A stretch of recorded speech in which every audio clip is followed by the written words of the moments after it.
Hello, good evening. എല്ലാ പ്രേക്ഷകർക്കും prime ടൈമിലേക്ക് സ്വാഗതം. എല്ലാ കണ്ണുകളും ഇന്ന് കൊല്ലത്തേക്കായിരുന്നു. നിങ്ങൾക്കറിയാം, CPM-ൻ്റെ സംസ്ഥാന സമ്മേളനം, അതിൻ്റെ പ്രതിനിധി സമ്മേളനം ഇന്ന് കൊല്ലത്ത് ആരംഭിച്ചു. ഞായറാഴ്ച സംസ്ഥാന സമ്മേളനം അവസാനിക്കുകയാണ്. നയവ്യതിയാനം കുറച്ച് വരുമെന്ന പ്രതീക്ഷയിലാണ് പാർട്ടി പ്രവർത്തകരും മറ്റുള്ളവരും ഒക്കെ തന്നെ. പ്രത്യേകിച്ച് മൂലധന നിക്ഷേപത്തിൻ്റെ കാര്യത്തിലൊക്കെ തന്നെ ഇതുവരെ പിന്തുടർന്ന നയങ്ങളിൽ നിന്ന് CPM മാറുന്നു. ഒരുപക്ഷേ കേരളത്തിൻ്റെ രാഷ്ട്രീയത്തിൽ തന്നെ ഇതിൻ്റെ പ്രതിഫലനങ്ങൾ ഉണ്ടാകും. അപ്പോൾ ഇതൊക്കെ നമുക്കിന്ന് മനസ്സിൽ സൂക്ഷിച്ചുകൊണ്ട് പ്രൈം ടൈം ആരംഭിക്കുന്നു.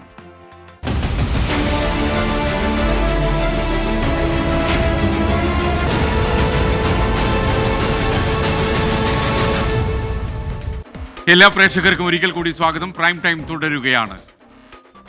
വളരെ പ്രധാനപ്പെട്ട ഒരു വാർത്ത, രാവിലെ വന്ന വാർത്തയാണ്. പക്ഷേ ആ വാർത്തയ്ക്ക് ചില ഡെവലപ്മെൻ്റ് ഉണ്ടായിരിക്കുന്നു. മലപ്പുറം താനൂരിൽ നിന്ന് കാണാതായ പെൺകുട്ടികൾ മുംബൈയിലെത്തി. ദൃശ്യങ്ങൾ 24-ന്. മുംബൈയിലെ ഒരു സലൂണിൽ നിന്ന് പെൺകുട്ടികൾ മുടിവെട്ടി. സലൂൺ ജീവനക്കാരിയാണ് ദൃശ്യങ്ങൾ പകർത്തിയത്.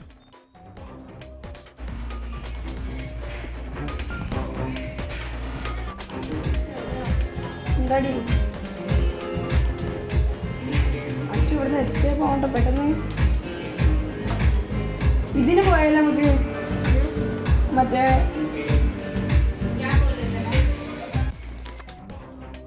ഈ പെൺകുട്ടികളോടൊപ്പം മുംബൈ വരെ ഒരു മഞ്ചേരി സ്വദേശി യാത്ര ചെയ്തു. റഹീം അസ്ലം എന്നയാളാണ് ഒപ്പം ഉണ്ടായിരുന്നത്. പെൺകുട്ടികളുമായി ഇൻസ്റ്റഗ്രാം വഴി പരിചയമുണ്ടെന്ന റഹീം അസ്ലം 24 പ്രൈം ടൈം ബ്രേക്കിംഗുമായി മുംബൈയിൽ നിന്ന് ശ്രീനാഥ് ചന്ദ്രനും മലപ്പുറത്ത് നിന്ന് സമീർ ബിൻ കരീം ചേരുന്നു. ആദ്യം നമുക്ക് ശ്രീനാഥ് ചന്ദ്രനിലേക്ക് പോകാം.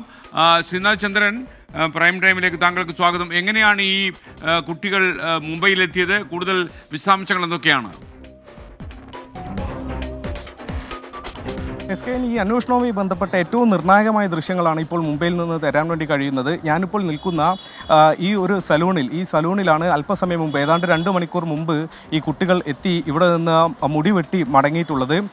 ഏതാണ്ട് 3 മണിയോടെ നേത്രാവതി എക്സ്പ്രസ്സിൽ ആദ്യം ഇവർ പൻവേലിൽ വന്നിറങ്ങി. അവിടെ നിന്ന് സബർബൻ ട്രെയിൻ പിടിച്ച് മുംബൈ CST റെയിൽവേ സ്റ്റേഷനിലേക്ക് എത്തുകയായിരുന്നു. അവിടെ നിന്ന് ഇങ്ങോട്ട് വന്ന് മുടി വെട്ടിയതിന് ശേഷം ഇവിടെ നിന്ന് പുറത്തേക്ക് പോയി എന്നതാണ് മനസ്സിലാക്കേണ്ടത്. ഈ ദൃശ്യങ്ങളിൽ ഇവർ നമുക്ക് ഇവിടെ നിന്ന് വളരെ വേഗത്തിൽ രക്ഷപ്പെടണം എന്നതടക്കമുള്ള കാര്യങ്ങളൊക്കെ പറയുന്നത് നമുക്ക് കേൾക്കാനും സാധിക്കുന്നുണ്ട്.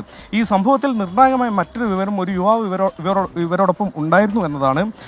റഹീം അസ്ലം എന്ന 23-കാരനാണ് ഇവരോടൊപ്പം ഉണ്ടായിരുന്നത്. മഞ്ചേരി സ്വദേശിയാണ്. ഇയാൾ കോഴിക്കോട് നിന്ന് ട്രെയിനിൽ കയറി എന്നതാണ് പറയുന്നത്. ട്രെയിനിൽ നിന്ന് ഈ കുട്ടികളെ കണ്ടു എന്നതാണ് ഇയാളുടെ ഒരു വാദം. പക്ഷേ നേരത്തെ പോലീസ് പറഞ്ഞതാണ്, ഈ കഴിഞ്ഞ ദിവസം, ഈ കാണാതാവുന്നതിന് തലേ ദിവസം ഈ പെൺകുട്ടികളുടെ ഫോണിലേക്ക് ഇയാളുടെ ഒരു ഫോൺ കോൾ വന്നിട്ടുണ്ട്, ഇവർ സംസാരിച്ചിട്ടുണ്ട് എന്ന കാര്യം പോലീസ് പറയുന്നുണ്ട്. ഏതായാലും ആ കാര്യങ്ങളൊന്നും തന്നെ ഈ ഘട്ടത്തിൽ സമ്മതിച്ചു തരാൻ റഹീം തയ്യാറല്ല. ഏതായാലും CST റെയിൽവേ സ്റ്റേഷനിൽ എത്തിയതോടെ ഈ പല ഭാഗത്തു നിന്നുള്ള ഫോൺ കോൾ ഇയാൾക്ക് വരുന്നുണ്ടായിരുന്നു, പോലീസിൻ്റെ ഭാഗത്തു നിന്നുണ്ടായിരുന്നു. അതുപോലെ തന്നെ ഇയാൾ മഞ്ചേരിയിൽ ഒരു കടയിൽ ജോലി ചെയ്യുകയാണ്, ഒരു തുണിക്കടയിൽ ജോലി ചെയ്യുകയായിരുന്നു. അവിടെ നിന്ന് അതിൻ്റെ ഉടമയടക്കമുള്ള ആളുകൾ വിളിക്കുകയും ഈ കേസിൻ്റെ ഗൗരവമൊക്കെ ഇയാളെ പറഞ്ഞ് ബോധ്യപ്പെടുത്തുകയും ചെയ്തു എന്നതാണ് ഇയാൾ പറയുന്നത്. അങ്ങനെ പിന്നാലെ മടങ്ങാൻ തീരുമാനിച്ചെന്നും താൻ മടങ്ങാൻ കൂട്ടാക്കിയപ്പോൾ ഈ കുട്ടികൾ അതിന് തയ്യാറായില്ല, ഈ 2 കുട്ടികൾ അതിന് തയ്യാറായില്ല എന്നതാണ് അയാളുടെ വാദം. ഏതായാലും അയാൾ ഇപ്പോൾ ഈ മുംബൈയിൽ നിന്ന്, ടൗണിൽ നിന്ന് ഇപ്പോൾ പോയിട്ടുണ്ട്. പെൺകുട്ടികൾ ഈ സലൂണിൽ നിന്ന് പിന്നീട് പുറത്തേക്ക് പോയി. അവിടെ എങ്ങോട്ടാണ് പിന്നീട് പെൺകുട്ടികൾ പോയത് എന്നതിനെക്കുറിച്ചൊരു ധാരണയില്ല. റഹീം അസ്ലത്തിനെ ഏതായാലും കസ്റ്റഡിയിലെടുത്ത് ചോദ്യം ചെയ്യേണ്ടതുണ്ട്. റഹീമിനെയും ഇപ്പോൾ നമുക്ക് നേരിട്ട് കാണാൻ വേണ്ടി കഴിഞ്ഞിട്ടില്ല. ഇപ്പോൾ അദ്ദേഹം പിന്നീട് മൊബൈൽ വിളിക്കുമ്പോൾ ഈ സലൂണിൽ തന്നെ ഈ പെൺകുട്ടികൾ എത്താൻ എന്തെങ്കിലും പ്രത്യേക കാരണമുണ്ടോ? ഈ സലൂണുമായിട്ട് അവർക്ക് എന്ത് പരിചയമാണുള്ളത്? SKN അത്തരത്തിലുള്ള യാതൊരു പരിചയം ഉണ്ടാകാനുള്ള ഒരു സാധ്യതയുമില്ല. മാത്രമല്ല, ഞാനിവിടെ ഇവരുടെ മുടി വെട്ടിക്കൊടുത്ത സ്ത്രീയുമായൊക്കെ സംസാരിച്ചിരുന്നു. അവർ പറയുന്നത്, അവർ ക്യാമറയ്ക്ക് മുന്നിൽ സംസാരിക്കാൻ തയ്യാറല്ലെങ്കിൽ അവർ പറയുന്നത് ഈ കുട്ടികൾക്ക് കാര്യമായി ഭാഷ അങ്ങനെ കൈവശം ഇല്ല, കൈകാര്യം ചെയ്യാൻ അറിയില്ല. ഈ ഹിന്ദി ഭാഷ അത്ര പരിചയമില്ലാത്തതൊക്കെ തന്നെ മനസ്സിലാവുന്നുണ്ട്. അതുകൊണ്ട് ആ പെൺകുട്ടികൾക്ക് ഇവരുമായൊക്കെ തന്നെ എന്തെങ്കിലും ഒരു ബന്ധമുണ്ടാകാനുള്ള സാധ്യത ഒന്നും തന്നെ ഇല്ല എന്നതാണ് പ്രാഥമികമായി നമുക്ക് മനസ്സിലാക്കാൻ കഴിയും. ഏതായാലും അന്വേഷണത്തിൽ ആ കാര്യത്തിലൊക്കെ തന്നെ ഒരു സ്ഥിരീകരണം വരുത്താൻ കഴിയും. ഈ 3 പേരെയും നമ്മൾ കണ്ടെത്തേണ്ടതുണ്ട്. ഈ റഹീമിനെ കണ്ടെത്തേണ്ടതുണ്ട്, ഒപ്പം തന്നെ ഈ 2 കുട്ടികളെയും കണ്ടെത്താനുണ്ട്. എങ്കിൽ മാത്രമേ ഇതിൽ യഥാർത്ഥത്തിൽ എന്താണ് സംഭവിച്ചതെന്ന് മനസ്സിലാക്കാൻ കഴിയും. റഹീമിനോട് എന്തിനാണ് മുംബൈയിലേക്ക് പോയത് എന്നതിനെക്കുറിച്ച് റഹീം ഏതായാലും ഇങ്ങനൊരു പദ്ധതി ഇട്ടു എന്ന കാര്യമൊന്നും തന്നെ സമ്മതിച്ച് തരുന്നില്ല. അങ്ങനെയെങ്കിൽ എന്തിനാണ് വന്നത് എന്നതിനുള്ള ചോദ്യത്തിന് റഹീം പറയുന്നത്, ഈ മുംബൈയിൽ നിന്ന് തുണിത്തരങ്ങൾ വാങ്ങേണ്ടതുണ്ടായിരുന്നു. ആ കാര്യത്തിൽ ഈ കടയുടമയുമായി നേരത്തെ തന്നെ സംസാരിക്കുകയും മുംബൈയിലേക്ക് പോകാൻ നേരത്തെ തന്നെ സമ്മതം വാങ്ങുകയും ഒക്കെ ചെയ്തിരുന്നു. അതിൻ്റെ അടിസ്ഥാനത്തിലേക്കാണ് ഈ നേത്രാവതി എക്സ്പ്രസ്സിൽ കോഴിക്കോട് നിന്ന് താൻ യാത്ര തുടങ്ങിയത് എന്നതാണ് റഹീം പറയുന്നത്. അതിനപ്പുറത്തേക്ക് ഏതെങ്കിലും തരത്തിൽ ഗൂഢാലോചന ഉണ്ടോ എന്നടക്കമുള്ള കാര്യങ്ങളൊന്നും തന്നെ റഹീം ഈ ഘട്ടത്തിൽ പറയാൻ തയ്യാറാവുന്നില്ല. സ്വാഭാവിക ഇയാളും ഒരു പരിഭ്രാന്തിയിലാണ്. ഈ അവസ്ഥയിൽ പോലീസ് അടക്കമുള്ള കേസ് അടക്കമുള്ള കാര്യങ്ങളൊക്കെ ഇയാളുടെ തലയിലൂടെ ഇങ്ങനെ പോകുന്നുണ്ടാവും. അതുകൊണ്ടായിരിക്കും ഇപ്പോൾ ഏതായാലും അയാൾ പിന്നീട് ഫോൺ എടുക്കാനോ സംസാരിക്കാനോ തയ്യാറാവുന്നില്ല. അയാളെ കണ്ടെത്തേണ്ടത് ഈ കേസിൽ കൂടുതൽ നിർണായകമാണ്. SKN. ഓക്കെ, ശ്രീനാഥ് അവിടെ തന്നെ തുടരുക. നമുക്കൊപ്പം മലപ്പുറത്ത് നിന്ന് സമീർ ബിൻ കരീം കൂടി ചേരുന്നു. സമീർ, ഈ കുട്ടികളെ കാണാതായതിൻ്റെ മറ്റു വിശദാംശങ്ങൾ എന്താണ്? ഈ കുട്ടികൾക്കായിട്ട് പോലീസ് അന്വേഷണം തുടങ്ങിയോ? എന്തെങ്കിലും വിവരം നമുക്ക് ലഭിച്ചോ? നമുക്ക് എന്തെങ്കിലും ഈ കാര്യത്തിൽ ചെയ്യാൻ കഴിയുമോ? SKN ഇതുമായി ബന്ധപ്പെട്ട് മുംബൈയിൽ തന്നെയാണ് എന്നുള്ള നിഗമനത്തിൽ തന്നെയാണ് പോലീസ് ഉള്ളത്. അതുകൊണ്ട് തന്നെ അടുത്ത ദിവസം തന്നെ മുംബൈയിലെത്തി തെരച്ചിൽ നടത്താനുള്ള നീക്കമാണ് നിലവിൽ പോലീസ് നടത്തുന്നത്. മാത്രമല്ല അവിടെയുള്ള മലയാളി അസോസിയേഷൻ മുഖേനയൊക്കെ തന്നെ പോലീസ് വിശദമായ ആശയവിനിമയം നടത്തുന്നുമുണ്ട്. ഇപ്പോൾ ഈ പെൺകുട്ടികൾ തിരൂർ റെയിൽവേ സ്റ്റേഷനിൽ ട്രെയിൻ കയറാൻ വേണ്ടി എത്തിയതിൻ്റെ കൂടുതൽ CCTV ദൃശ്യങ്ങൾ നമുക്ക് ലഭ്യമായിട്ടുണ്ട്. ഇന്ന് വൈകുന്നേരത്തോടു കൂടി നമ്മൾ ഈ പെൺകുട്ടികൾ ഈ തിരൂർ റെയിൽവേ സ്റ്റേഷനിൽ എത്തിയ CCTV ദൃശ്യം നമ്മൾ പുറത്തുവിട്ടിരുന്നു. അതിന് പിന്നാലെ ഇപ്പോൾ ഈ പെൺകുട്ടികൾ തിരൂരിലെ തന്നെ റെയിൽവേ സ്റ്റേഷനിലെ കടയിലെത്തി കൂടുതൽ സാധനങ്ങൾ വെള്ളവും ഒക്കെ തന്നെ വാങ്ങുന്നതിന്റെ CCTV ദൃശ്യമാണ് നമുക്ക് ഇപ്പോൾ ലഭ്യമായിരിക്കുന്നത്. ഇതുകൂടി കണക്കിലെടുത്തുകൊണ്ട് ഈ പെൺകുട്ടികളുടെ ദൃശ്യങ്ങൾ കൂടുതൽ വ്യക്തമാകുന്നു. അല്ലെങ്കിൽ വീട്ടിൽ നിന്ന് ഇറങ്ങിയതിനു ശേഷം വസ്ത്രം മാറിയതിനു ശേഷമുള്ള CCTV ദൃശ്യമാണ്. അതുകൊണ്ട് തന്നെ ഈ ദൃശ്യങ്ങൾ പ്രേക്ഷകരിലേക്ക് എത്തിക്കുമ്പോൾ അത് കൂടുതൽ ഈ പെൺകുട്ടികളെ തിരിച്ചറിയാനുള്ള സാധ്യത വർദ്ധിക്കുന്നു എന്നുള്ളതാണ് ഏറ്റവും പ്രധാനപ്പെട്ട കാര്യം. അതുകൊണ്ട് തന്നെ CCTV ദൃശ്യവും ഈ തെരച്ചിലേറെ നിർണായകമായി മാറുകയാണ്. ഇന്നലെ ഉച്ചയോട് കൂടിയാണ് ഈ പെൺകുട്ടികളെ കാണാതാവുന്നത്. ഈ താനൂർ സ്വദേശികളായിരിക്കുന്ന അശ്വതി, ഫാത്തിമ ഷഹദ എന്നീ 2 പെൺകുട്ടികളാണ് വീട്ടിൽ നിന്നും എക്സാമിനാണെന്ന് പറഞ്ഞുകൊണ്ട് വീട്ടിൽ നിന്നും പോകുന്നു. പിന്നീട് ഈ പെൺകുട്ടികൾ സ്കൂളിൽ എത്താത്ത സാഹചര്യം വന്നതോടുകൂടി അധ്യാപകർ വീട്ടിൽ ബന്ധപ്പെട്ടപ്പോഴാണ് പെൺകുട്ടികളെ കാണാതായ വിവരം ഈ കുടുംബത്തിന് മനസ്സിലാകുന്നത്. പിന്നാലെ കുടുംബം താനൂർ പോലീസിൽ പരാതി നൽകി വിശദമായ തിരച്ചിലിനായി നേതൃത്വം നൽകുകയായിരുന്നു. ഇപ്പോൾ താനൂർ പോലീസ് നടത്തിയ അന്വേഷണത്തിൽ പെൺകുട്ടികളുടെ ലാസ്റ്റ് ടവർ ലൊക്കേഷൻ അത് കോഴിക്കോടാണെന്ന് കണ്ടെത്തി. അങ്ങനെ കോഴിക്കോട് തിരച്ചിൽ നടത്തുമ്പോഴാണ് ഈ പെൺകുട്ടികളുടെ മൊബൈൽ ഫോണിലേക്ക് ഈ കാണാനാവുന്നതിന് തൊട്ട് മുൻപായി ഈ മലപ്പുറത്തെ മറ്റൊരു യുവാവിന്റെ ഫോണിൽ നിന്നും 2 പേരുടെ ഫോണിലേക്കും ഈ കോൾ വന്നതായി പോലീസ് കണ്ടെത്തിയത്. അതാണ് ഇപ്പോൾ ശ്രീനാഥ് സൂചിപ്പിച്ച ഈ മഞ്ചേരി ഈ ജോലി ചെയ്യുന്ന ഈ യുവാവ് എന്ന് പറയുന്നത്. അങ്ങനെ ഈ യുവാവിനൊപ്പമാണ് പെൺകുട്ടികൾ മുംബൈയിലേക്ക് പോയത് എന്നുള്ള പ്രാഥമിക നിഗമനത്തിൽ തന്നെയായിരുന്നു പോലീസ്. അതിനിടയിലാണ് ഇപ്പോൾ 24 ഈ സലൂണിൽ മുംബൈയിലെ സലൂണിൽ പെൺകുട്ടികൾ എത്തിയതിന്റെ ദൃശ്യങ്ങളെല്ലാം തന്നെ പുറത്തുവിടുന്നത്. സ്വാഭാവികമായും ഇത് അന്വേഷണത്തിന് കൂടുതൽ ഗുണകരമാകും. ഈ മുംബൈ കേന്ദ്രീകരിച്ച് വളരെ വിശദമായ അന്വേഷണം നടത്താൻ പോലീസിന് ഇത് സഹായകമാകുമെന്ന് തന്നെയാണ് മനസ്സിലാക്കാനായിട്ട് കഴിയുന്നത്. ഈ ദൃശ്യങ്ങളൊക്കെ തന്നെ പോലീസും വിശദമായി തന്നെ പരിശോധിച്ചു വരികയാണ്. അതോടൊപ്പം തന്നെ ബന്ധുക്കളും ഈ ദൃശ്യങ്ങളെല്ലാം തന്നെ സ്ഥിരീകരിക്കുന്ന ഒരു സാഹചര്യമുണ്ട്. ഇതിൽ ഏറ്റവും പ്രധാനപ്പെട്ട കാര്യം ഈ മഞ്ചേരി ജോലി ചെയ്യുന്ന ഈ യുവാവിനെ കൂടുതൽ ചോദ്യം ചെയ്തെങ്കിൽ മാത്രമേ ഏതൊരു സാഹചര്യത്തിലാണ് ഈ പെൺകുട്ടികൾ പോയത്, അതുകൊണ്ട് തന്നെ മാത്രമല്ല എവിടെയാണ് പെൺകുട്ടികൾ ഉള്ളത്, എന്ത് കാരണം കൊണ്ട് ഇവിടെ നിന്നും അപ്രത്യക്ഷമായി പിന്നീട് എങ്ങോട്ടേക്കാണ് നീങ്ങി നടക്കുമുള്ള കാര്യങ്ങൾ വിശദമായി അറിയണമെങ്കിൽ ഈ യുവാവിനെ ചോദ്യം ചെയ്യേണ്ടതുണ്ട്. സ്വാഭാവികമായും താനൂർ പോലീസും യുവാവിനെ നിലവിൽ ബന്ധപ്പെട്ടുകൊണ്ടിരിക്കുകയാണ്. ഉടൻ തന്നെ ചോദ്യം ചെയ്യാനാകുമോ അല്ലെങ്കിൽ കൂടുതൽ വിവരങ്ങൾ യുവാവിൽ നിന്ന് ലഭ്യമാകുമെന്നുള്ള പ്രതീക്ഷയിൽ തന്നെയാണ് നിലവിൽ അന്വേഷണ സംഘമുള്ളത്. ഏതായാലും ഈ 2 പെൺകുട്ടികൾ യുവാവിനൊപ്പം പോയി അല്ലെങ്കിൽ യുവാവും ഈ പെൺകുട്ടിയോടൊപ്പം അനുഗമിച്ചു എന്നുള്ളതാണ് ഏറെ പ്രധാനപ്പെട്ട കാര്യം. അതുകൊണ്ട് തന്നെയാണ് ഈ യുവാവിനെ കേന്ദ്രീകരിച്ചും പോലീസ് വിശദമായ അന്വേഷണം നടത്തുന്നത്. SKN. ഓക്കെ, ശ്രീനാഥ് ചന്ദ്രൻ കൂടി നമുക്കൊപ്പം ചേരുന്നതാണ്. ശ്രീനാഥ്, യഥാർത്ഥത്തിൽ ഓൺ ദ വേയിൽ നമ്മുടെ മലയാളികൾ ആരെങ്കിലും ഈ ചാനൽ കാണുന്നവർ ഈ കുട്ടികളെ തിരിച്ചറിയാൻ എന്താണ് മാർഗം? അവർക്ക് തിരിച്ചറിയാൻ നമുക്ക് എന്തെങ്കിലും പറഞ്ഞു കൊടുക്കാൻ കഴിയുമോ? അവരുടെ രൂപം, രീതി, അവരുടെ വസ്ത്രം, അങ്ങനെ എന്തെങ്കിലും കാര്യം?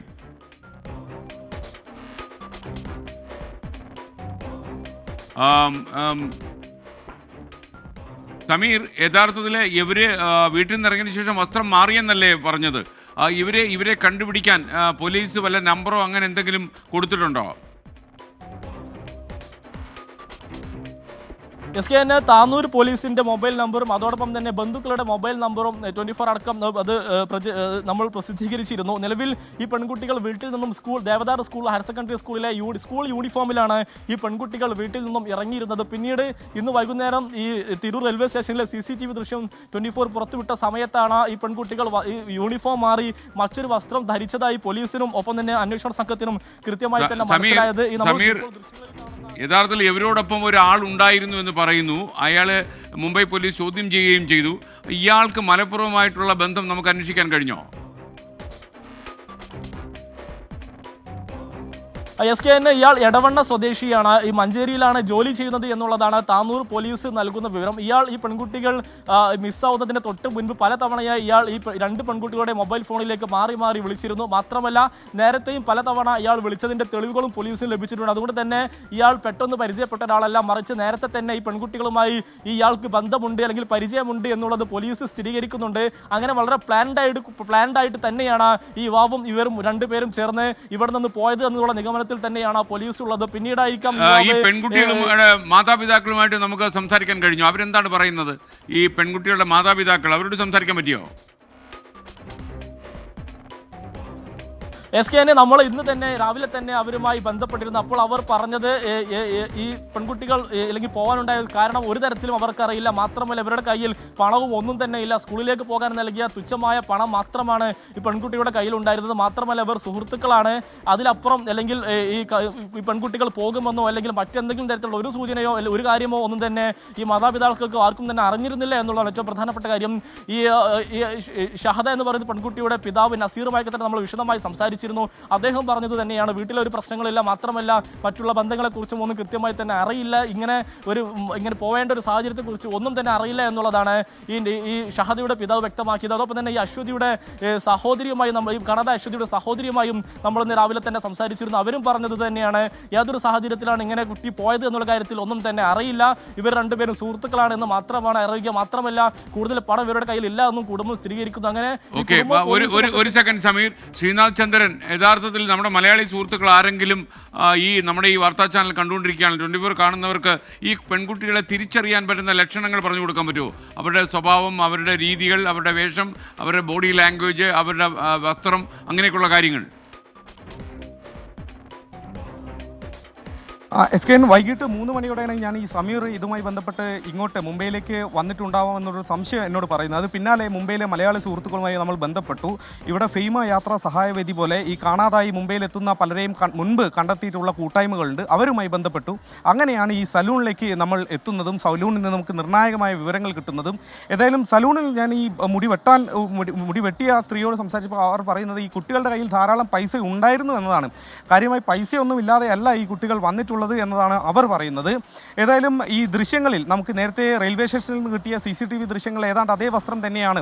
ആ ബ്ലാക്ക് ടീഷർട്ടും ആ ഡിസൈനും ഒക്കെ തന്നെ അതുപോലെ തന്നെയാണ് ഇവിടെ നിന്ന് നമുക്ക് കിട്ടിയ ദൃശ്യങ്ങളിലുമുള്ളത്. അതുകൊണ്ട് ഈ തിരൂരിൽ നിന്ന് പുറപ്പെട്ടതിന് ശേഷം പിന്നീട് കുട്ടികൾ വസ്ത്രം മാറിയിട്ടില്ല എന്നതാണ് മനസ്സിലാക്കുന്നത്. അങ്ങനെയെങ്കിൽ ഏതാണ്ട് അതേ ഡ്രസ്സിൽ തന്നെ ഈ പെൺകുട്ടികളെ കണ്ടെത്താനാണ് സാധ്യത. ഏതായാലും അധികം ദൂരം പോകാൻ സമയമായിട്ടില്ല, ഏതാണ്ട് 1-1.5 മണിക്കൂർ ആവുന്നേ ഉള്ളൂ ഈ സലൂണിൽ നിന്ന് അവർ പുറത്തേക്ക് പോയിട്ട്. അതുകൊണ്ട് ഈ മുംബൈയിൽ തന്നെ എവിടെയെങ്കിലും ഉണ്ടാകുമോ, അല്ല ഇനി തിരികെ പൻവേലിലേക്ക് പോയിട്ടുണ്ടാകുമോ, അല്ല കുർളയിലേക്ക് എത്തി നാളെ ഈ മടങ്ങി പോകാനുള്ള എന്തെങ്കിലും പദ്ധതി ഉണ്ടോ എന്നടക്കമുള്ള കാര്യങ്ങളൊന്നും തന്നെ ഒരു വ്യക്തതയില്ല. ഏതായാലും അധിക ദൂരം പോയിട്ടില്ല, ഇവിടെ തന്നെ ഉണ്ട്, ഈ മുംബൈയിൽ തന്നെ എവിടെയോ ഈ കുട്ടികളുണ്ട് എന്നതാണ് മനസ്സിലാക്കുന്നത്. ഇവിടെ നിന്നുള്ള CCTV ദൃശ്യങ്ങളടക്കം ഇപ്പോൾ മലപ്പുറം പോലീസ് ശേഖരിച്ചിട്ടുണ്ട്, പോലീസിന് കൈമാറി എന്നതാണ് ഈ സലൂൺ ഉടമ നമ്മളോട് ഇപ്പോൾ പറഞ്ഞിട്ടുള്ളത്. അങ്ങനെയെങ്കിൽ ആ തരത്തിൽ കൂടി മുംബൈ പോലീസിൻ്റെ കൂടി ഒരു സഹായത്തോടെ ആയിരിക്കും ഇനിയിപ്പോൾ ഈ അന്വേഷണം മുന്നോട്ട് പോവുക. എങ്കിൽ വളരെ വേഗത്തിൽ തന്നെ ഈ കുട്ടികളെ കണ്ടെത്താൻ കഴിയുമെന്നൊരു ആത്മവിശ്വാസമുണ്ട്. ഈ യുവാവ് ഒരുപക്ഷെ അല്പസമയത്തിനകം തന്നെ പോലീസിൻ്റെ പിടിയിലാകാനുള്ള സാധ്യതയുണ്ട്. കാരണം അയാൾ നേരത്തെയൊക്കെ ഫോൺ എടുക്കുന്നുണ്ടായിരുന്നു, കാര്യങ്ങളൊക്കെ പറയുന്നുണ്ടായിരുന്നു. ഇപ്പോൾ അത് എടുക്കുന്നില്ലെങ്കിൽ കൂടി അയാളെ കണ്ടെത്താൻ വലിയ ബുദ്ധിമുട്ടുണ്ടാകില്ല എന്നതാണ് മനസ്സിലാക്കുന്നത്. ഞാൻ മനസ്സിലാക്കുന്നതനുസരിച്ച് ഇയാൾ കുർള ഭാഗത്തേക്ക് പോയി എന്നതാണ് എനിക്ക് ലഭിക്കുന്ന സൂചനകൾ. ഏതായാലും അത് സ്ഥിരീകരിക്കാൻ സാധിച്ചിട്ടില്ല. യുവാവ് അക്കാര്യത്തിൽ സമ്മതിക്കാനും തയ്യാറായിട്ടില്ല.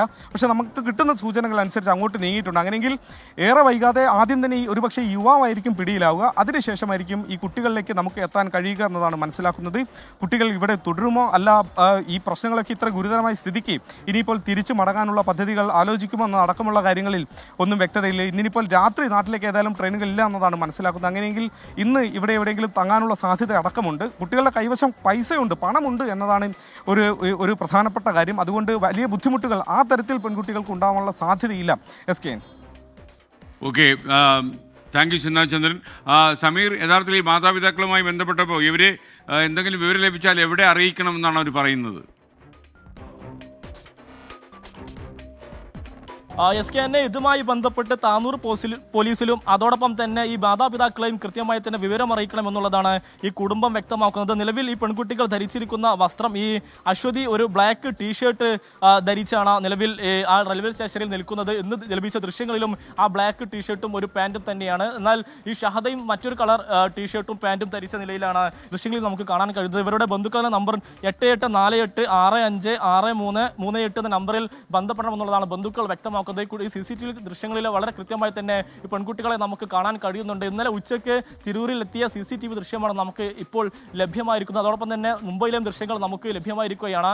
ഏതൊരു സാഹചര്യത്തിലാണ് ഈ പെൺകുട്ടികൾ ഇങ്ങനെ പോയത് എന്നുള്ളതാണ് ഏറ്റവും പ്രധാനപ്പെട്ട കാര്യം. പ്രത്യേകിച്ച് വലിയ രീതിയിൽ ഇത് വാർത്തയായ സമയത്ത് പെൺകുട്ടികൾ ഈ നാട്ടിലേക്ക് മടങ്ങാനുള്ള ഒരു ആലോചന ഉണ്ടായിരുന്നു എന്നുള്ള സംശയവും ബലപ്പെടുകയാണ്. പ്രത്യേകിച്ച് യുവാവടക്കമുള്ളവർ പെൺകുട്ടിയുടെ സംഘത്തിൽ നിന്ന് മടങ്ങിയ ഒരു സാഹചര്യത്തിൽ 16 വയസ്സ് മാത്രം പ്രായമായ ഈ 2 പെൺകുട്ടികൾ എങ്ങനെ മുംബൈ പോലെയുള്ള ഒരിടത്ത് എത്ര സമയം എത്ര നേരം ഇങ്ങനെ കഴിച്ചുകൂട്ടും എന്നുള്ള കാര്യം വളരെ പ്രധാനപ്പെട്ട ഒരു കാര്യം തന്നെയാണ്. പ്രത്യേകിച്ച് ഭാഷയുമായി ബന്ധപ്പെട്ട പ്രശ്നങ്ങളുണ്ട്. അങ്ങനെ ഇംഗ്ലീഷോ അല്ലെങ്കിൽ ഹിന്ദിയോ ഒന്നും തന്നെ കൃത്യമായി വലിയ ധാരണയുള്ള കുട്ടികളെല്ലാം ഈ +2 മാത്രം പഠിക്കുന്ന കുട്ടികളാണ്. പഠനത്തിൽ വലിയ മികവ് പുലർത്തുന്ന കുട്ടികളുമല്ല. അതുകൊണ്ട് തന്നെ ഈ ഇംഗ്ലീഷോ ഹിന്ദിയും അങ്ങനെ വലിയ തരത്തിൽ കൈകാര്യം ചെയ്യാൻ ശേഷിയുള്ള ഒരു കുട്ടികളല്ല ഇവർ. അതുകൊണ്ട് തന്നെ യുവാവും കൂടി ഈ കുട്ടികളുടെ ഭാഗത്ത് നിന്ന് മാറിക്കഴിഞ്ഞാൽ പിന്നീട് ഇവർ എങ്ങനെ അവിടെ കഴിച്ചു കൂട്ടും എന്നുള്ളത് വളരെ പ്രധാനപ്പെട്ട കാര്യം തന്നെയാണ്.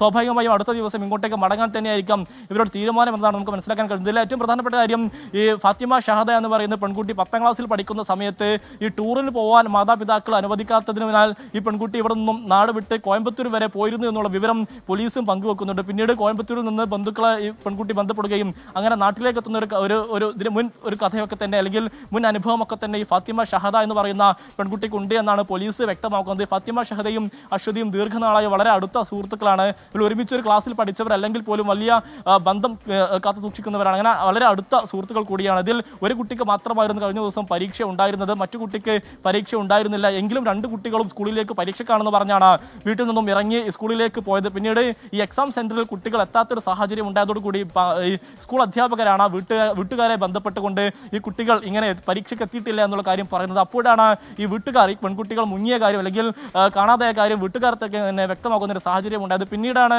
വലിയ തരത്തിലുള്ള തിരച്ചിലിലേക്ക് അടക്കം പോലീസും ഈ ബന്ധുക്കളും അടക്കം കടക്കുന്ന ഒരു ഘട്ടമുണ്ടായത്. പിന്നീട് ഏറ്റവും ഒടുവിൽ പോലീസിന് ലഭിച്ച ഈ റിപ്പോർട്ട് പ്രകാരം പെൺകുട്ടികൾ ഉച്ചയ്ക്ക് 2 മണിക്ക് ഇന്നലെ കോഴിക്കോട് മൊബൈൽ ഫോൺ ഓണായി എന്നുള്ളതായിരുന്നു. പിന്നാലെ പോലീസ് വിശദമായി തന്നെ അന്വേഷിച്ചപ്പോഴാണ് പെൺകുട്ടികളുടെ മൊബൈൽ ഫോണിലേക്ക് എടവണ്ണ സ്വദേശിയുടെ പേരിൽ രജിസ്റ്റർ ചെയ്ത സിമ്മിൽ നിന്നും പെൺകുട്ടികൾ കാണാതാവുന്നതിന് തൊട്ട് മുൻപ് പല തവണയായി മാറി ഫോൺ കോൾ വന്നു വരും പോലീസിനെ അറിയുന്നു. അങ്ങനെ പോലീസ് ഈ എടവണ്ണ സ്വദേശിയായിരിക്കുന്ന മഞ്ചേരിയിൽ ജോലി ചെയ്യുന്ന യുവാവുമായി അദ്ദേഹത്തിന്റെ മൊബൈൽ ടവർ ലൊക്കേഷൻ നോക്കുന്നു. അങ്ങനെ മുംബൈയിലാണെന്നുള്ള കാര്യത്തിലേക്ക് പോലീസിന് അതുമായി ബന്ധപ്പെട്ട ഒരു സ്ഥിരീകരണം പോലീസിൽ ലഭിക്കുന്നു. അപ്പോഴും പോലീസിനുണ്ടായിരുന്ന സംശയം ഈ പെൺകുട്ടികൾ ഈ യുവാവിനൊപ്പം ഉണ്ടാകും എന്നുള്ളതായിരുന്നു. കാരണം ഈ പെൺകുട്ടികളുടെ മൊബൈൽ ഫോൺ സ്വിച്ച് ഓഫ് ആണ്, യുവാവിന്റെ മൊബൈൽ ഫോൺ മാത്രമായിരുന്നു ഇങ്ങനെ ഓണായി കിടന്നൊരു സാഹചര്യം ഉണ്ട്. അതിന് പിന്നാലെയാണ് ഇപ്പോൾ ഈ മുംബൈയിലെ ഈ സെലൂണിൽ നിന്നുള്ള ദൃശ്യങ്ങളടക്കം 24 പുറത്തുവിട്ടുകൊണ്ട് പെൺകുട്ടികൾ മുംബൈയിൽ തന്നെ ഉണ്ട് എന്നുള്ള ഒരു സ്ഥിരീകരണവും ഒരു വിവരവും നിലവിൽ പുറത്തുവിടുന്ന ഒരു ഘട്ടത്തിലേക്ക് കാര്യങ്ങൾ എത്തിയിരിക്കുന്നു. ഇനി സ്വാഭാവികമായും പോലീസിന് മുംബൈ കേന്ദ്രീകരിച്ച് വിശദമായ ഒരു തിരച്ചിൽ നടത്തി കഴിഞ്ഞാൽ പെൺകുട്ടികളെ വളരെ പെട്ടെന്ന് തന്നെ കണ്ടെത്താൻ കഴിയുമെന്നുള്ള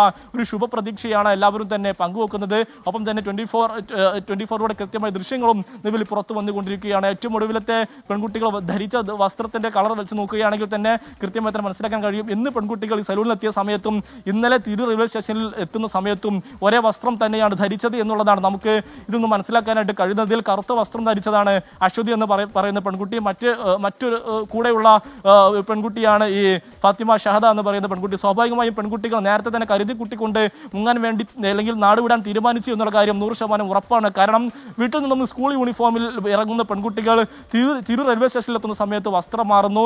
ഈ ഷഹദയുടെ അനിയത്തിയുടെ സഹോദരിയുടെ വസ്ത്രം ബാഗിൽ സൂക്ഷിച്ചതിന് ശേഷമാണ് അവിടെ നിന്നും വീട്ടിൽ നിന്നും ഇറങ്ങിയത് എന്നുള്ള കാര്യത്തിൽ ഒരു സ്ഥിരീകരണം കുടുംബക്കാർ നൽകുന്നുണ്ട്. കാരണം ഈ തിരൂർ റെയിൽവേ സ്റ്റേഷനിൽ നിന്നുള്ള ദൃശ്യം കാണുമ്പോൾ ഈ ഷഹദ ധരിക്കുന്ന വസ്ത്രമല്ല ആ കുട്ടി ധരിച്ചത്, മറിച്ച് ആ കുട്ടിയുടെ സഹോദരിയുടെ വസ്ത്രമാണ് ധരിച്ചതെന്ന് ഒരു ബന്ധു നമ്മോട് സാക്ഷ്യപ്പെടുത്തുന്നുണ്ട്. അങ്ങനെ വളരെ കൃത്യമായി ആസൂത്രിതമായി തന്നെയാണ് ഈ പെൺകുട്ടികൾ നാട് വിട്ടത് എന്നുള്ള കാര്യത്തിൽ ഏതാണ്ട് 100% ഉറപ്പാണ് എന്നാണ് പോലീസ് വ്യക്തമാക്കുന്നത്. അതുകൊണ്ട് തന്നെ പോലീസും മുംബൈ കേന്ദ്രീകരിച്ച് വിശദമായ അന്വേഷണത്തിന് തന്നെ തിരച്ചിലിന് തന്നെയാണ് പോലീസിന്റെയും തീരുമാനം. 16 വയസ്സ് മാത്രം പ്രായമുള്ള 2 പെൺകുട്ടികൾ മുംബൈയിൽ എത്ര നേരം ഇങ്ങനെ മാത്രം സഞ്ചരിക്കും അല്ലെങ്കിൽ മാത്രം എവിടെ എങ്ങനെ ചിലവഴിക്കും എന്നുള്ളതാണ് ഏറ്റവും പ്രധാനപ്പെട്ട കാര്യം. ഈ വീട്ടുകാർ പറയുന്നത് അനുസരിച്ചാണെങ്കിൽ പെൺകുട്ടിയുടെ കയ്യിൽ കാര്യമായ പണമില്ല. പക്ഷേ പിന്നീട് എങ്ങനെയാണ് ഇത്രയും ദൂരം ഇവർക്ക് സഞ്ചരിക്കാനായത്? മാത്രമല്ല ഭക്ഷണവും ഒക്കെ തന്നെ കഴിക്കേണ്ടതുണ്ട്. അതിനുള്ള പണമൊക്കെ തന്നെ പെൺകുട്ടികൾക്ക് എവിടെ നിന്ന് ലഭിച്ച് ഈ യുവാവിൽ നിന്ന് ലഭിച്ചതാണോ എന്നടക്കമുള്ള കാര്യങ്ങൾ പോലീസ് വിശദമായി തന്നെ പരിശോധിക്കുന്നുണ്ട്. യുവാവിനെ കൃത്യമായി ചോദ്യം ചെയ്യുമ്പോൾ സ്വാഭാവികമായും ഈ പെൺകുട്ടികൾ എങ്ങനെ എത്തി, എവിടെയുണ്ട് എന്നുള്ള കാര്യത്തിലൊക്കെ തന്നെ വളരെ വേഗത്തിൽ തിരിച്ചറിയാനാകും, കണ്ടെത്താനാകും എന്നുള്ളൊരു ശുഭപ്രതീക്ഷയാണ് പോലീസ് മുന്നോട്ട് വെക്കുന്നത്. SKN. ഓക്കെ, നമുക്കൊപ്പം ചേർന്നത് സമീർ ബിൻ കരീമാണ്. എന്തായാലും ഇവരെക്കുറിച്ച് എന്തെങ്കിലും വിവരം ലഭിക്കുന്നവർ അറിയിക്കേണ്ട നമ്പർ 9048981938 ആണ്. 9048981398. നമ്മുടെ സ്ക്രീനിൻ്റെ ഏറ്റവും മുകൾ ഭാഗത്തുണ്ട്. ഈ കുട്ടിയോട് നമുക്ക് പറയാനുള്ളത്, നിങ്ങൾ എവിടെയെങ്കിലും ഇരുന്ന് ഈ വാർത്താ ചാനൽ കാണുന്നുണ്ടെങ്കിൽ വേഗം വീട്ടിലേക്ക് വിളിക്കുക, മടങ്ങി വരിക, അല്ലെങ്കിൽ അടുത്ത പോലീസ് സ്റ്റേഷനിൽ ഹാജരായിട്ട് അവരോട് വിവരം പറയുക. അപ്പോൾ വിളിക്കേണ്ട നമ്പർ ഇതാണ് 9048981938. അപ്പോൾ മറ്റൊരു വാർത്തയിലേക്ക് നമ്മളിനി പോവുകയാണ്. വയനാട് പനവല്ലിയിൽ വീണ്ടും കടുവ സാന്നിധ്യം. സർവാണിയിൽ ഗർഭിണിയായ പശുവിനെ കടുവ കടിച്ചു കൊന്നു. മാനിക്കൊല്ലി വിനോദിൻ്റെ പശുവിനെയാണ് കൊന്നത്. 11 മണി സമയത്ത് പശുവും കുറച്ച് ആടുകളുമായിട്ട് സോമൻ എന്ന് പറഞ്ഞ ആൾ അവിടെ പശുവിനെ നോക്കിക്കൊണ്ടിരിപ്പുണ്ടായിരുന്നു, പശുവും ആടും കാര്യങ്ങളൊക്കെ ആയിട്ട്. അങ്ങനെ ഈ കാട്ടിൽ നിന്നൊരു സൗണ്ട് കേൾക്കുക. ഇയാൾക്കൊരു ഇച്ചിരി ഒരു വയസ്സായ ഒരാളാണ്. അപ്പോൾ ആൾ ഒരു മഞ്ഞ സാധനം ഓടി വരുന്നതായിട്ട് വെച്ചാൽ കടുവയാണെന്ന് പെട്ടെന്ന് ഈ കാടിനിടയിൽ കൂടെ ആയതുകൊണ്ട് ആൾക്ക് മനസ്സിലായില്ല. അപ്പോൾ ആ ഒരു പശുവിനെ ഓടിച്ചുകൊണ്ട് വരികയും ഇതാ ഈ ഭാഗത്ത് ഈ സൈഡിൽ ഇവിടെ കൊണ്ട് കാട്ടിലേക്ക് ഇങ്ങോട്ടാണ് ഓടിയത് പശു. ഇവിടെ വന്നിട്ട് ഇതാ ഈ കാണാം, ഇവിടെ വെച്ചിട്ട് കടുവ പശുവിനെ കഴുത്തിന് ഒരു മുറിവ് ഉണ്ട്, ഇവിടെ വെച്ച് കൊല്ലുകയാണ് ചെയ്തത്. പറയൂ Surjit.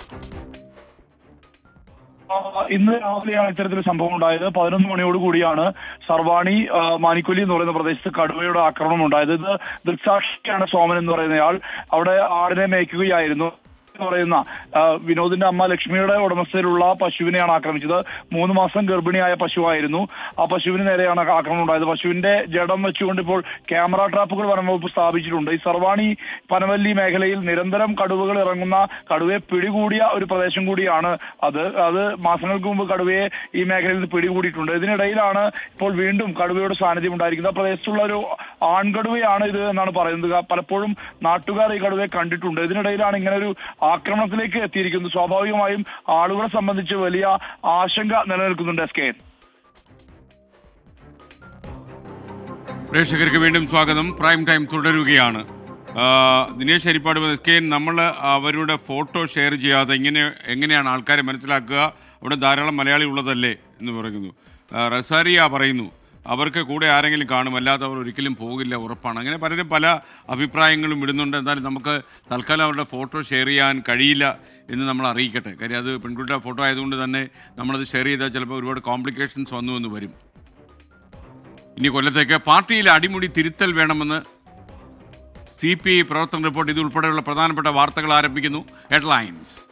You are watching 24 from News Headquarters, Kochi. പാർട്ടിയിൽ അടിമുടി തിരുത്തൽ വേണമെന്ന CPM പ്രവർത്തന റിപ്പോർട്ട്. EP ജയരാജനെ LDF കൺവീനർ സ്ഥാനത്ത് നിന്ന് ഒഴിവാക്കിയതാണെന്ന് പരാമർശം. സംസാരിക്കുമ്പോൾ മന്ത്രി സജി ചെറിയാൻ സൂക്ഷ്മത പുലർത്തണമെന്ന് മുന്നറിയിപ്പ്. ഭരണ തിരക്കുകൾക്കിടയിലും പാർട്ടി കാര്യങ്ങൾ സജീവമായി പങ്കെടുക്കുന്നുവെന്ന് മുഖ്യമന്ത്രിക്ക് പ്രശംസ. തുടർ ഭരണത്തിന് അനുകൂല സാധ്യതയെന്ന് നവകേരള രേഖ അവതരണത്തിൽ മുഖ്യമന്ത്രി പിണറായി വിജയൻ. മലപ്പുറം താനൂരിൽ കാണാതായ 2 പെൺകുട്ടികൾ മുംബൈയിലെത്തിയതായി വിവരം. സലൂണിൽ മുടിവെട്ടാനെത്തിയ കുട്ടികളുടെ ദൃശ്യങ്ങൾ ജീവനക്കാരി പകർത്തി.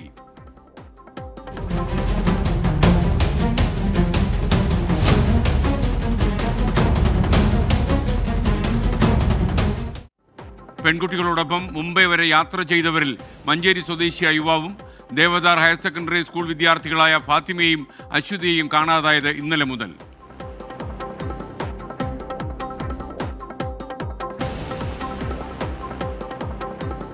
വിദേശകാര്യമന്ത്രി ഡോക്ടർ S ജയശങ്കറിനെതിരെ ലണ്ടനിൽ ആക്രമണ നീക്കം ഉണ്ടായതിൽ കടുത്ത അതൃപ്തി അറിയിച്ച് ഇന്ത്യ. ഖാലിസ്ഥാൻ വിഘടനവാദികളുടെ നീക്കം അപലപനീയം. UK നയതന്ത്ര ഉത്തരവാദിത്തങ്ങൾ നിറവേറ്റുമെന്നാണ് പ്രതീക്ഷയെന്ന് വിദേശകാര്യ മന്ത്രാലയം. പോലീസ് കർശനമായി ഇടപെട്ടെന്ന ബ്രിട്ടൻ ഭയപ്പെടുത്താനും ഭീഷണിപ്പെടുത്താനുള്ള ശ്രമങ്ങൾ അംഗീകരിക്കില്ലെന്ന ഇന്ത്യൻ നിലപാടിനെ പിന്തുണച്ച് UK വിദേശകാര്യ മന്ത്രാലയം.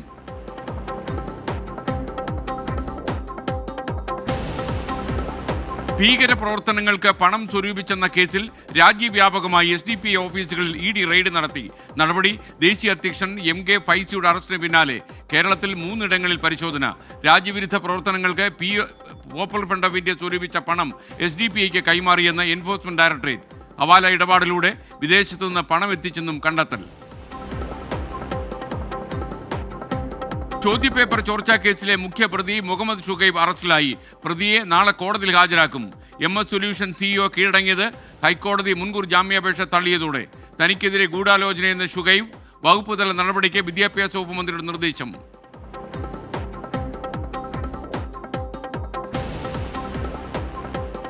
മുതിർന്ന നേതാവ് K. ഇസ്മായിലിനെതിരെ നടപടിക്ക് CPI. എറണാകുളം മുൻ ജില്ലാ സെക്രട്ടറി P. രാജുവിന്റെ മരണത്തിന് പിന്നാലെ പാർട്ടിക്കെതിരെ നടത്തിയ പരസ്യ പ്രതികരണത്തിൽ വിശദീകരണം തേടാൻ സംസ്ഥാന എക്സിക്യൂട്ടീവ്. SFI നേതാക്കൾ കൂട്ടത്തോടെ തള്ളിപ്പറഞ്ഞതിനിടെ വിമർശനവും പരിഹാസവുമായി മുതിർന്ന CPM നേതാവ് G. സുധാകരന്റെ കവിത കലാകൗമുദിയിൽ.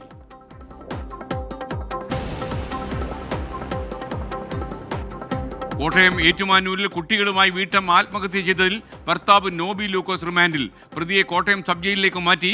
ആത്മഹത്യ ചെയ്ത വീട്ടമ്മ അനുഭവിച്ചത് കടുത്ത മാനസിക സമ്മർദ്ദം. ഷൈനിയും സുഹൃത്തും തമ്മിലുള്ള സംഭാഷണം പുറത്തുവന്നു. ജോലി ലഭിക്കാത്തതും ഭർത്താവുമായുള്ള കേസും മാനസികമായി തകർത്തെന്ന് ഷൈനി സുഹൃത്തിനോട്.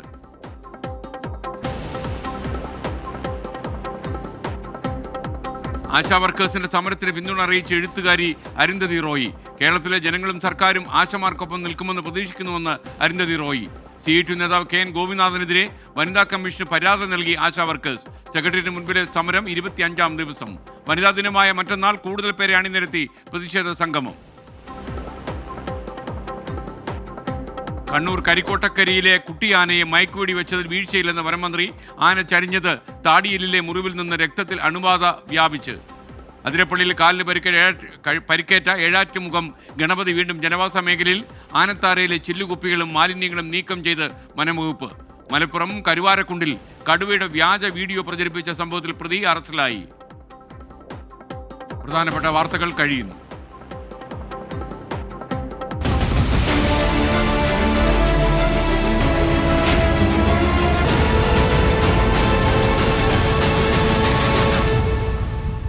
പാർട്ടിയിൽ അടിമുടി തിരുത്തൽ വേണമെന്ന CPM പ്രവർത്തന റിപ്പോർട്ട്. EP ജയരാജനെ LDF കൺവീനർ സ്ഥാനത്ത് നിന്ന് ഒഴിവാക്കിയതാണെന്നാണ് റിപ്പോർട്ട് വിശദീകരിക്കുന്നത്. വിവാദ പ്രസ്താവനകളിൽ മന്ത്രി സജി ചെറിയാനും വിമർശനമുണ്ട്. ഭരണത്തിരകൾക്കിടയിലും പാർട്ടി കാര്യങ്ങളിൽ സജീവമായി പങ്കെടുക്കുന്നെന്നാണ് പ്രവർത്തന റിപ്പോർട്ടിൽ മുഖ്യമന്ത്രിക്കുള്ള പ്രശംസ. സംസ്ഥാന സെക്രട്ടറി MV ഗോവിന്ദൻ അവതരിപ്പിച്ച പ്രവർത്തന റിപ്പോർട്ടിലാണ് മുഖ്യമന്ത്രിയുടെ പ്രവർത്തനങ്ങളെ പ്രശംസിക്കുന്നത്. മുഖ്യമന്ത്രി എന്ന നിലയിലുള്ള ഭരണപരമായ തിരക്കുകൾ ഉണ്ടെങ്കിലും പിണറായി വിജയൻ സംഘടനാ കാര്യങ്ങളിൽ സജീവമായി ഇടപെടുന്നുണ്ടെന്നാണ് സംഘടനാ റിപ്പോർട്ടിലെ നിരീക്ഷണം. പാർട്ടി സെന്ററിനെ സഹായിക്കുന്നതിനും മുഖ്യമന്ത്രി സമയം കണ്ടെത്തുന്നുണ്ടെന്നും റിപ്പോർട്ടിൽ പരാമർശമുണ്ട്.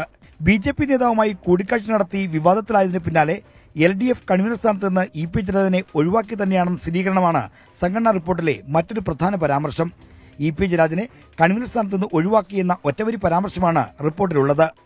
മന്ത്രിയും സംസ്ഥാന സെക്രട്ടേറിയറ്റ് അംഗവുമായ സജി ചെറിയാനെതിരെയും റിപ്പോർട്ടിൽ വിമർശനമുണ്ട്. സംസാരിക്കുമ്പോൾ സൂക്ഷിക്കണമെന്നതാണ് മന്ത്രി സജി ചെറിയാനെതിരായ വിമർശനം. ഭരണഘടന കുന്തം കൊടച്ചക്രം പരാമർശത്തിന്റെ പേരിൽ മന്ത്രിസ്ഥാനം രാജിവെക്കേണ്ടി വന്ന പശ്ചാത്തലം ഓർമ്മിച്ചായിരിക്കണം സംഘടനാ റിപ്പോർട്ടിലെ ഈ മുന്നറിയിപ്പ്. സംസ്ഥാനത്തെ പാർട്ടിയിൽ വിഭാഗീയതയില്ലാതായെങ്കിലും സംഘടനാപരമായ ദൌർബല്യങ്ങൾ ഇപ്പോഴും നിലനിൽക്കുന്നതായി റിപ്പോർട്ട് ചൂണ്ടിക്കാട്ടുന്നു. ഇത് പരിഹരിക്കാൻ പാർട്ടിയിൽ അടിമുടി തിരുത്തൽ വേണമെന്നാണ് റിപ്പോർട്ടിലെ ആവശ്യം. സംഘടനാ ദൌർബല്യങ്ങൾ പരിഹരിച്ചാൽ മാത്രമേ മൂന്നാമതും തുടർഭരണമെന്ന ലക്ഷ്യം കൈവരിക്കാനാകൂവെന്നും റിപ്പോർട്ടിൽ പറയുന്നുണ്ട്. പാർട്ടി കേഡർമാർക്കിടയിൽ രാഷ്ട്രീയ വിദ്യാഭ്യാസം കുറയുന്നതായും സംഘടനാ റിപ്പോർട്ട് വിമർശിക്കുന്നു. കേഡർമാർക്കിടയിൽ തെറ്റുതിരുത്തൽ പ്രക്രിയ ഫലപ്രദമായി നടക്കുന്നില്ലെന്നും വിമർശനമുണ്ട്. സംസ്ഥാനത്തെ BJPയുടെ വളർച്ചയിലും പ്രവർത്തന റിപ്പോർട്ട് ആശങ്ക രേഖപ്പെടുത്തുന്നുണ്ട്. പാർട്ടിയുടെ സ്വാധീന കേന്ദ്രങ്ങളുടെ പോലും BJPയിലേക്ക് വോട്ട് ചോർച്ച ഉണ്ടായി എന്നാണ് റിപ്പോർട്ടിലെ നിരീക്ഷണം. ലോക്സഭാ തെരഞ്ഞെടുപ്പുമായി ബന്ധപ്പെട്ട് വിവിധ ജില്ലാ കമ്മിറ്റികൾ നൽകിയ കണക്കുകൾ കൃത്യതയിലായിരുന്നെന്ന കുറ്റപ്പെടുത്തലും റിപ്പോർട്ടിലുണ്ട്. കൊല്ലത്ത് നിന്ന് അഭിലാഷ് തൊടുമങ്കോടിനും സതീഷിനുമൊപ്പം R. Sreejith, 24. Thank you Sreejith. Party അംഗങ്ങൾക്ക് റിയൽ എസ്റ്റേറ്റ് കൂട്ടുകച്ചവട ബിസിനസ്സുകൾ വേണ്ടെന്ന CPM സംഘടനാ റിപ്പോർട്ട്. തെറ്റിദ്ധരുത്തൽ രേഖയിൽ നിർദ്ദേശമുണ്ടായിട്ടും ഇപ്പോഴും പാലിക്കുന്നില്ലെന്ന വിമർശനം. മദ്യപാന നിയന്ത്രണം സംബന്ധിച്ച് സംസ്ഥാന സെക്രട്ടറി MV ഗോവിന്ദൻ വിശദീകരിച്ചു. സംസ്ഥാനത്ത് തുടർഭരണത്തിന് അനുകൂല സാധ്യതയെന്ന് മുഖ്യമന്ത്രി പിണറായി വിജയൻ. കോൺഗ്രസിന് നിലപാടില്ല. നവകേരള രേഖ അവതരണത്തിലാണ് മുഖ്യമന്ത്രിയുടെ പ്രതികരണം. R. ശ്രീജിത്ത് കൊല്ലത്ത് നിന്ന് ചേരുന്നു. പറയൂ ശ്രീജിത്ത്.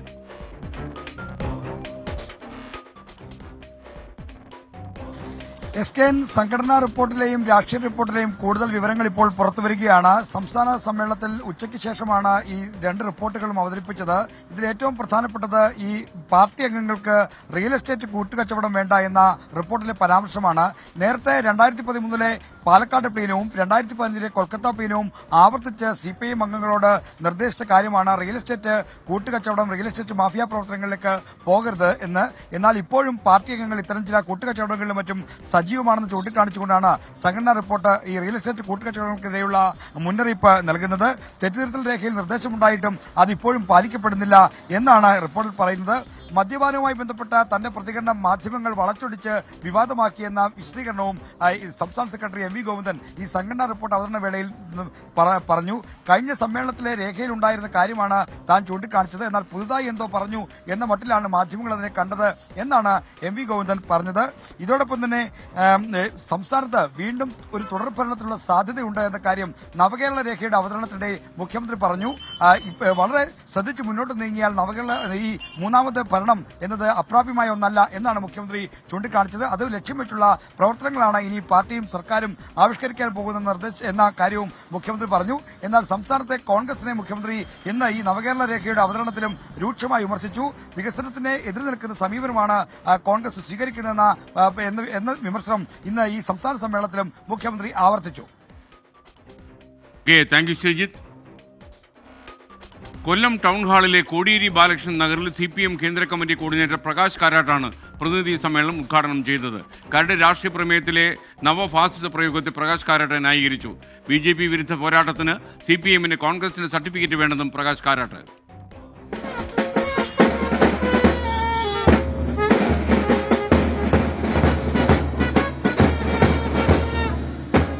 CPIM കേന്ദ്ര കമ്മിറ്റി അംഗം AK ബാലനാണ് പതാക ഉയർത്തിയത്.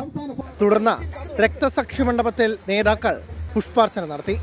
പ്രസിഡിയം ചെയർമാനായ AK ബാലൻ അവതരിപ്പിച്ച സമ്മേളന അജണ്ട പ്രതിനിധികൾ അംഗീകരിച്ചതോടെ സമ്മേളന നടപടികൾ ആരംഭിച്ചു.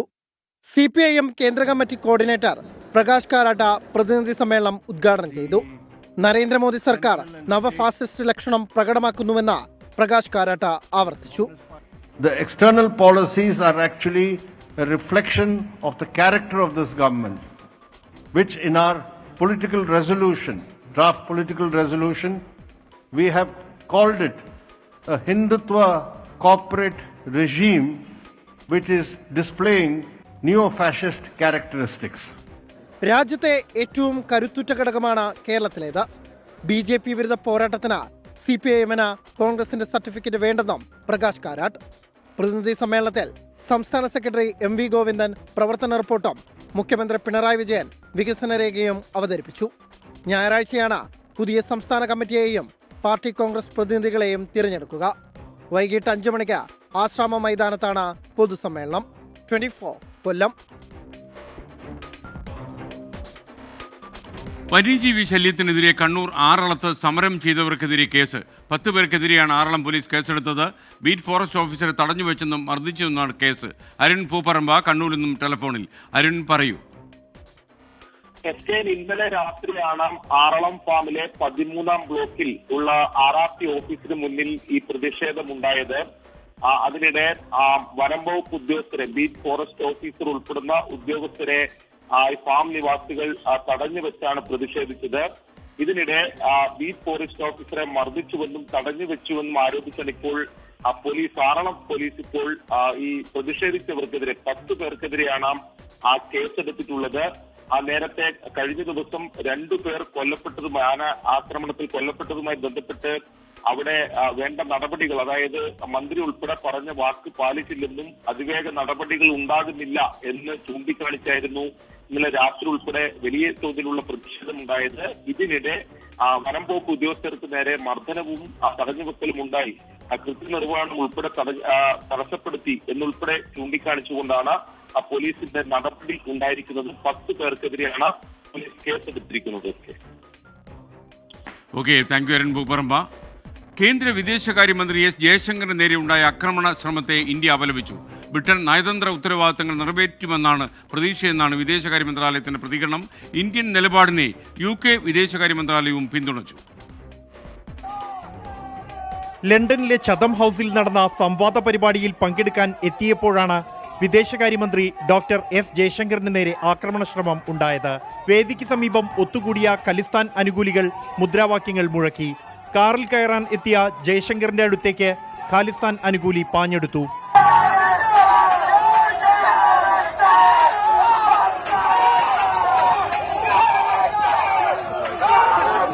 സുരക്ഷാ ഉദ്യോഗസ്ഥർ തടഞ്ഞതോടെ കയ്യിലുണ്ടായിരുന്ന ഇന്ത്യൻ ദേശീയ പതാക കീറിയെറിയുന്നതും ദൃശ്യങ്ങളിൽ വ്യക്തമാണ്.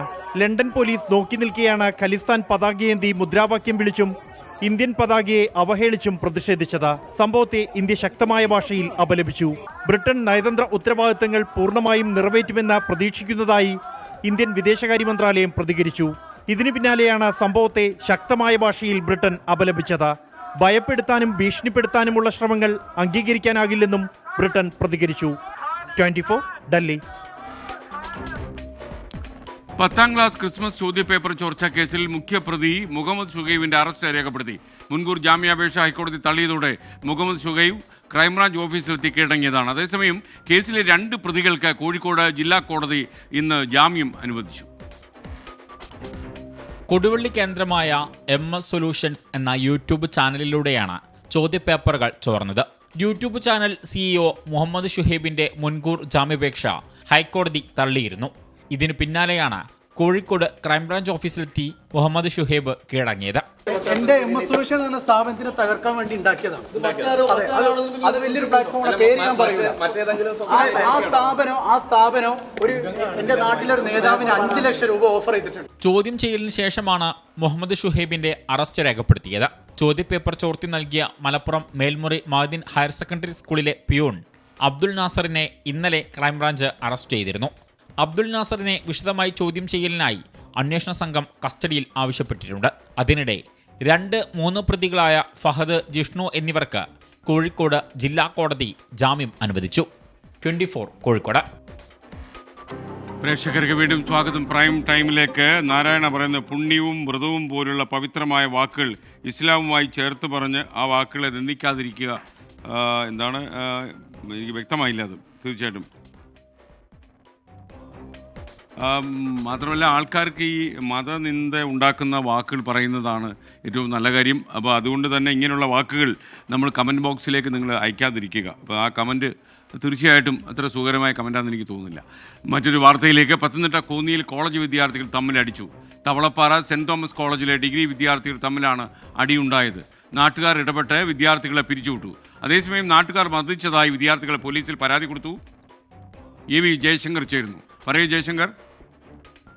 ഇന്ന് വൈകിട്ട് 4 മണിയോട് കൂടിയാണ് പത്തനംതിട്ട കോന്നി പയ്യാമണ്ണിൽ ഇത്തരത്തിൽ കോളേജ് വിദ്യാർത്ഥികൾ തമ്മിൽ സംഘർഷമുണ്ടായത്. തവളപ്പാറ സെന്റ് തോമസ് കോളേജിലെ വിദ്യാർത്ഥികൾ തമ്മിലാണ് തമ്മിലടി ഉണ്ടായത്. പൊതുസ്ഥലത്ത് ബസ് സ്റ്റാൻഡിൽ പരിസരത്ത് വെച്ചായിരുന്നു അടുത്തൊക്കെ വെച്ചായിരുന്നു ഇത്തരത്തിലുള്ള ഒരു പ്രശ്നം. എന്തായാലും ഈ കുട്ടികൾ തമ്മിൽ പ്രശ്നമുണ്ടായതോടുകൂടി നാട്ടുകാർ ഇടപെട്ടു. കുട്ടികൾ പിരിഞ്ഞു പോകണമെന്നൊരു ആവശ്യം നാട്ടുകാർ മുന്നോട്ട് വെച്ചു. ഇത് കുട്ടികൾ തയ്യാറാകാതെ വന്നതോടുകൂടി ഈ വിദ്യാർത്ഥികളായ ആളുകളെ നാട്ടുകാർ കൈകാര്യം ചെയ്യുന്ന ഒരു ആക്ഷേപമുണ്ട്. അങ്ങനെ നാട്ടുകാരുടെ ഒരു ഇടപെടലോടുകൂടിയാണ് ഈ കുട്ടികൾ എന്തായാലും പിരിഞ്ഞു പോകാൻ തയ്യാറായത്. ഈ ഒരേ കോളേജിലെ വിദ്യാർത്ഥികൾ തന്നെ 2 സംഘങ്ങളായി ചേർന്നുകൊണ്ടായിരുന്നു ഇത്തരത്തിൽ പൊതുവിടത്ത് വെച്ച ഒരു സംഘർഷാവസ്ഥയിലേക്ക് കാര്യങ്ങൾ പോയത്. എന്തായാലും പോലീസ് സംബന്ധിച്ച് പറയുമ്പോൾ മദ്യപിച്ചെത്തിയ ചിലരാണ് ഇത്തരത്തിൽ പ്രശ്നങ്ങൾ ഉണ്ടായതെന്നും ഒപ്പം തന്നെ ഈ നാട്ടുകാരെ മർദ്ദിച്ചതുമായി ബന്ധപ്പെട്ട വിദ്യാർത്ഥികൾ ഇത്തരത്തിൽ പരാതി നൽകിയിട്ടുണ്ട്. ഈ പരാതിയുമായി ബന്ധപ്പെട്ട അന്വേഷണം നടക്കുകയാണ്. പരാതിയിൽ കഴമ്പുണ്ടെന്ന് ബോധിച്ചാൽ വിദ്യാർത്ഥികളുടെ പരാതിയിൽ കേസെടുക്കുമെന്നാണ് പോലീസ് പറയുന്നത്.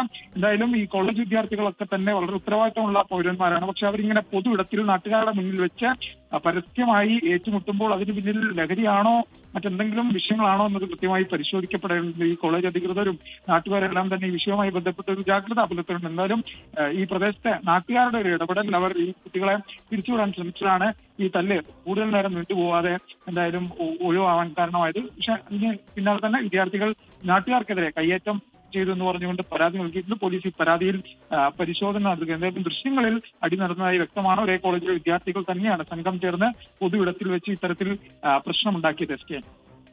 Okay, thank you AV Jaishankar.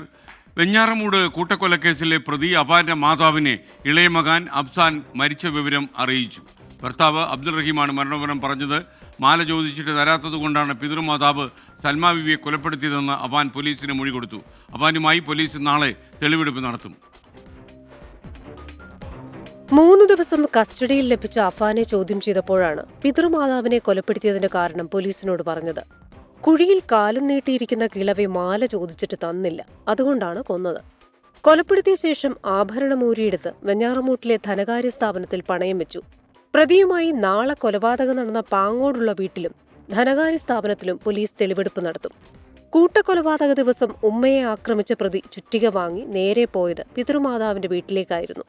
അതിനിടെ വെഞ്ഞാറമൂട് ഗോകുലം മെഡിക്കൽ കോളേജിൽ ചികിത്സയിൽ കഴിയുന്ന ഷെമിയോട് ഇളയ മകൻ മരിച്ച വിവരം കുടുംബം അറിയിച്ചു.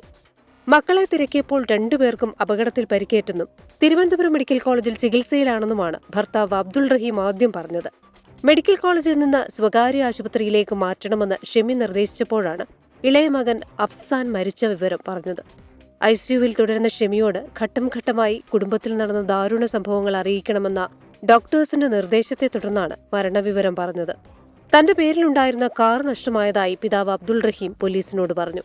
നെടുമങ്ങാട് രജിസ്ട്രേഷനുള്ള ഫോക്സ് വാഗൺ വാഹനമാണ് നഷ്ടമായത്. കാർ അഫാൻ പണയം വെച്ചതാകാമെന്നാണ് നിഗമനം. ഇതേക്കുറിച്ചും പോലീസ് അന്വേഷിക്കുന്നുണ്ട്. 24 തിരുവനന്തപുരം. ഭീകരപ്രവർത്തനങ്ങൾക്ക് പണം സ്വരൂപിച്ചെന്ന കേസിൽ രാജ്യവ്യാപകമായി SDPI ഓഫീസുകളിൽ ഇന്ന് ED റെയ്ഡ് നടത്തി. കേരളം, തമിഴ്നാട്, മഹാരാഷ്ട്ര, ബംഗാൾ, ഡൽഹി ഉൾപ്പെടെയുള്ള സംസ്ഥാനങ്ങളായിരുന്നു പരിശോധന. SDPI ദേശീയ അധ്യക്ഷൻ MK ഫൈസിയുടെ അറസ്റ്റിന് പിന്നാലെയാണ് രാജ്യവ്യാപക റെയ്ഡ് നടന്നത്. കേരളത്തിൽ തിരുവനന്തപുരം, മലപ്പുറം, കോഴിക്കോട് ജില്ലകളിലും തമിഴ്നാട്, മഹാരാഷ്ട്ര, ബംഗാൾ, ഡൽഹി ഉൾപ്പെടെ 12 സംസ്ഥാനങ്ങളും കേന്ദ്രീകരിച്ചാണ് ED റെയ്ഡ്. കേന്ദ്രസേനയുടെ സഹായത്തോടെ പുലർച്ചെയാണ് പരിശോധന ആരംഭിച്ചത്. ഹവാലയടക്കമുള്ള മാർഗങ്ങളിലൂടെ SDPI രാജ്യവിരുദ്ധ പ്രവർത്തനങ്ങൾക്ക് പണം ഇന്ത്യയിലേക്ക് എത്തിച്ചു. ഗൾഫ് രാജ്യങ്ങളിൽ നിന്ന് റമദാൻ കളക്ഷന്റെ പേരിലും പണം സ്വരൂപിച്ചു. ഹജ്ജ് തീർത്ഥാടന കാലത്ത് ഇന്ത്യക്കാരെ സഹായിക്കാനെന്ന പേരിൽ ഫണ്ട് പിരിച്ചു. നിയമസഹായം, കമ്മ്യൂണിറ്റി പിന്തുണ എന്നിവയുടെ പേരിലും ഈ വാലറ്റുകൾ വഴിയും ഇന്ത്യയിലേക്ക് ഫണ്ട് എത്തിയതായും ED വ്യക്തമാക്കുന്നു. റെയ്ഡിനെതിരെ മലപ്പുറത്ത് SDPI പ്രവർത്തകർ പ്രതിഷേധിച്ചു.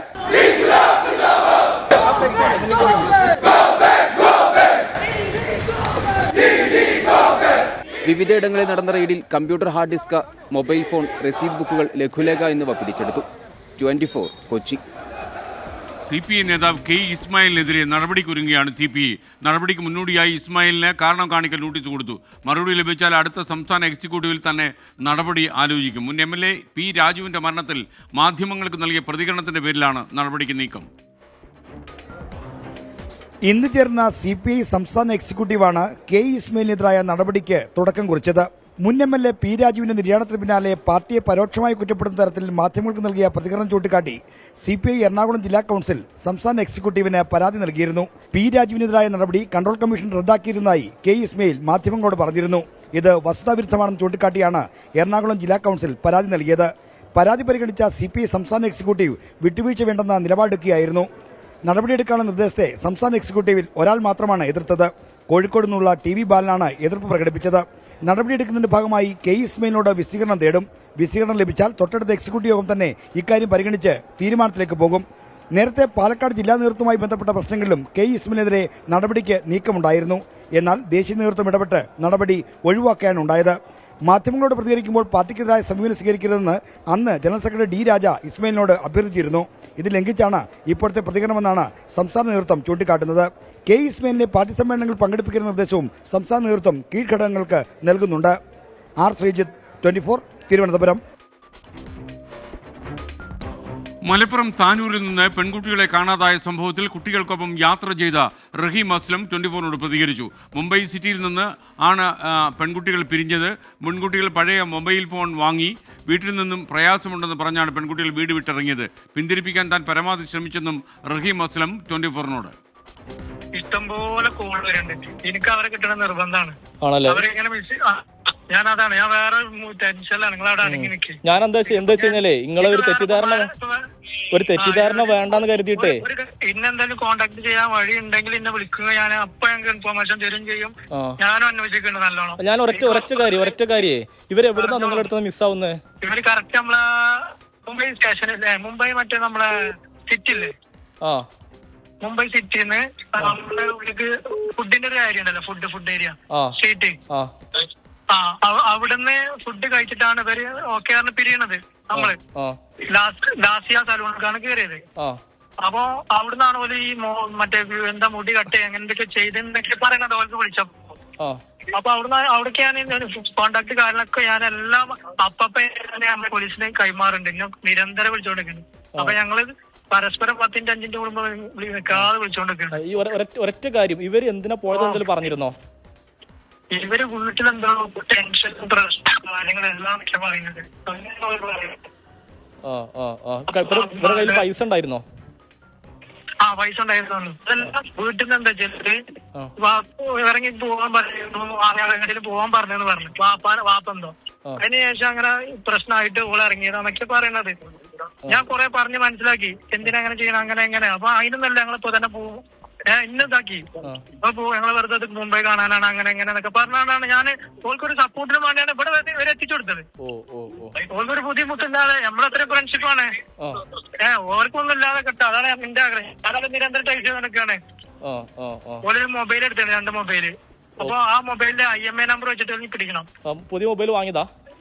പുതിയതല്ല, സെക്കൻഡ് ഹാൻഡ് വാങ്ങിയതാണ്. അവിടുന്ന് വാങ്ങിയതാ? അവിടുന്ന് വാങ്ങിയത്. നിങ്ങൾ എവിടുന്ന? കോഴിക്കോട് നിന്ന് ഒരുമിച്ച് പോകുന്നത്? അതെ അതെ, കോഴിക്കോട്. എവിടുന്നാ പിരിയുന്നത്? ഞാൻ 24 റിപ്പോർട്ടറാ. പ്രശ്നമൊന്നുമില്ല. നിങ്ങളെവിടെ ഇപ്പൊ ഉള്ളത്? ഇവരെ കൂടെ എവിടെ? ആരെ കൂടെയാ? അത് പോലീസിനെ കോണ്ടാക്ട് ചെയ്യണ്ട, അതൊക്കെ നമ്മൾ പറഞ്ഞിട്ടുണ്ട്. പേടിക്കാനൊന്നുമില്ല. മലപ്പുറത്ത് നിന്നും സമീർ ബിൻ കരീം ചേരുകയാണ്. സമീർ, യഥാർത്ഥത്തിൽ ഇയാളുടെ വാക്കുകൾ നമുക്ക് വ്യക്തമാകുന്നത് ഇയാൾ പറയുന്നത് ശരിയാണെന്നാണോ?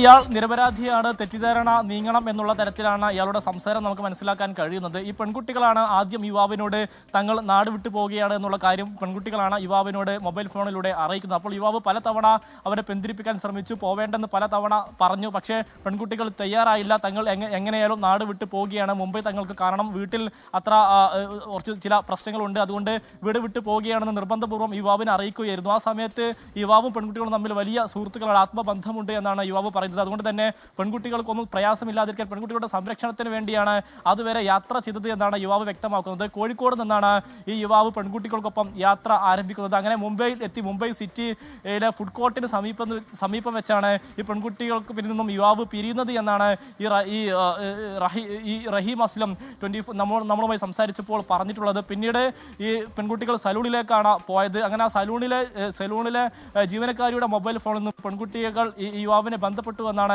നമുക്ക് മനസ്സിലാക്കാനായിട്ട് കഴിയുന്നത്. അതോടൊപ്പം തന്നെ അവിടെ നിന്നും മുംബൈയിൽ നിന്നും ഒരു സെക്കൻഡ് ഹാൻഡ് മൊബൈൽ ഫോൺ, ഈ പഴയ മൊബൈൽ ഫോൺ ഈ പെൺകുട്ടികൾ വാങ്ങുകയും ചെയ്തു. അങ്ങനെ അതുവഴി പെൺകുട്ടികൾ ഈ യുവാവിനെ കോൺടാക്ട് ചെയ്യുമെന്നുള്ള പ്രതീക്ഷയാണ് നിലവിൽ മുന്നോട്ട് വെക്കുന്നത്. മൊബൈൽ ഫോൺ കേന്ദ്രീകരിച്ചും IMA നമ്പർ ശ്രീനാഥ് ചന്ദ്രൻ കൂടി നമുക്കൊപ്പം ചേരുന്നു. ശ്രീനാഥ് ചന്ദ്രൻ, മറ്റെന്ത് വിവരമാണ് നമുക്ക് ഈ കുട്ടികളെ കുറിച്ച് അറിയാൻ കഴിഞ്ഞിട്ടുള്ളത്? ഇപ്പോൾ മുംബൈയിൽ നിന്നാണ് ശ്രീനാഥ് ചന്ദ്രൻ നമുക്കൊപ്പം ചേരുന്നത്. പറയൂ ശ്രീനാഥ്. കടയുടമയുടെ ഭാര്യയായിരുന്നു ഈ സമയത്ത് ഇവിടെ ഉണ്ടായിരുന്നു എന്നാണ് മനസ്സിലാക്കുന്നത്. അവരുമായി നമ്മൾ സംസാരിച്ചു. അവർ പറയുന്നത് ഈ കുട്ടികളുടെ കൈവശം 500-ന്റെ കുറേ നോട്ടുകൾ ഉണ്ടായിരുന്നു എന്നതാണ്. ഏതാണ്ട് 5000 രൂപയ്ക്ക് മുകളിൽ ഈ സലൂണിൽ ഇവർ ചെലവാക്കുകയും ചെയ്തിട്ടുണ്ട്. മാത്രമല്ല, എവിടെ നിന്നാണ് നിങ്ങൾ വരുന്നതെന്ന് ചോദിച്ചപ്പോൾ മഞ്ചേരി എന്ന് കുട്ടികൾ പറഞ്ഞിട്ടുണ്ട്. എന്തായിരുന്നു, നിങ്ങൾ മുംബൈക്കാരാണോ, എന്താണ് നിങ്ങളുടെ പശ്ചാത്തലം എന്ന് ചോദിച്ചപ്പോൾ ഞങ്ങൾ പൻവേലിൽ ഒരു കല്യാണത്തിന് വന്നു എന്നതാണ് ഈ കുട്ടികൾ ഈ കടയിൽ പറഞ്ഞിരിക്കുന്നത്. മാത്രമല്ല, ഇനി എങ്ങോട്ടാണ് പോകുന്നതെന്നെ കുറിച്ചൊന്നും വ്യക്തത പറഞ്ഞില്ല. പക്ഷേ പൻവേലിലേക്ക് ഇവിടെ നിന്ന് ഇനി എത്ര ദൂരമുണ്ട് എന്ന് കുട്ടികൾ ചോദിക്കുകയും ചെയ്തിട്ടുണ്ട് എന്നതാണ് നമ്മൾ മനസ്സിലാക്കുന്നത്.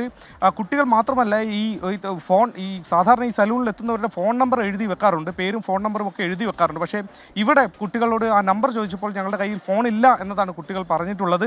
മാത്രമല്ല, ഒരാളെ വിളിക്കാനുണ്ട്, ഫോണൊന്ന് തരാമോ എന്ന് ചോദിക്കുകയും കടയുടമയുടെ ഫോണിൽ നിന്ന് ഈ റഹീമിനെ വിളിച്ചു എന്നതാണ് കടയുടമ പറയുന്നത്.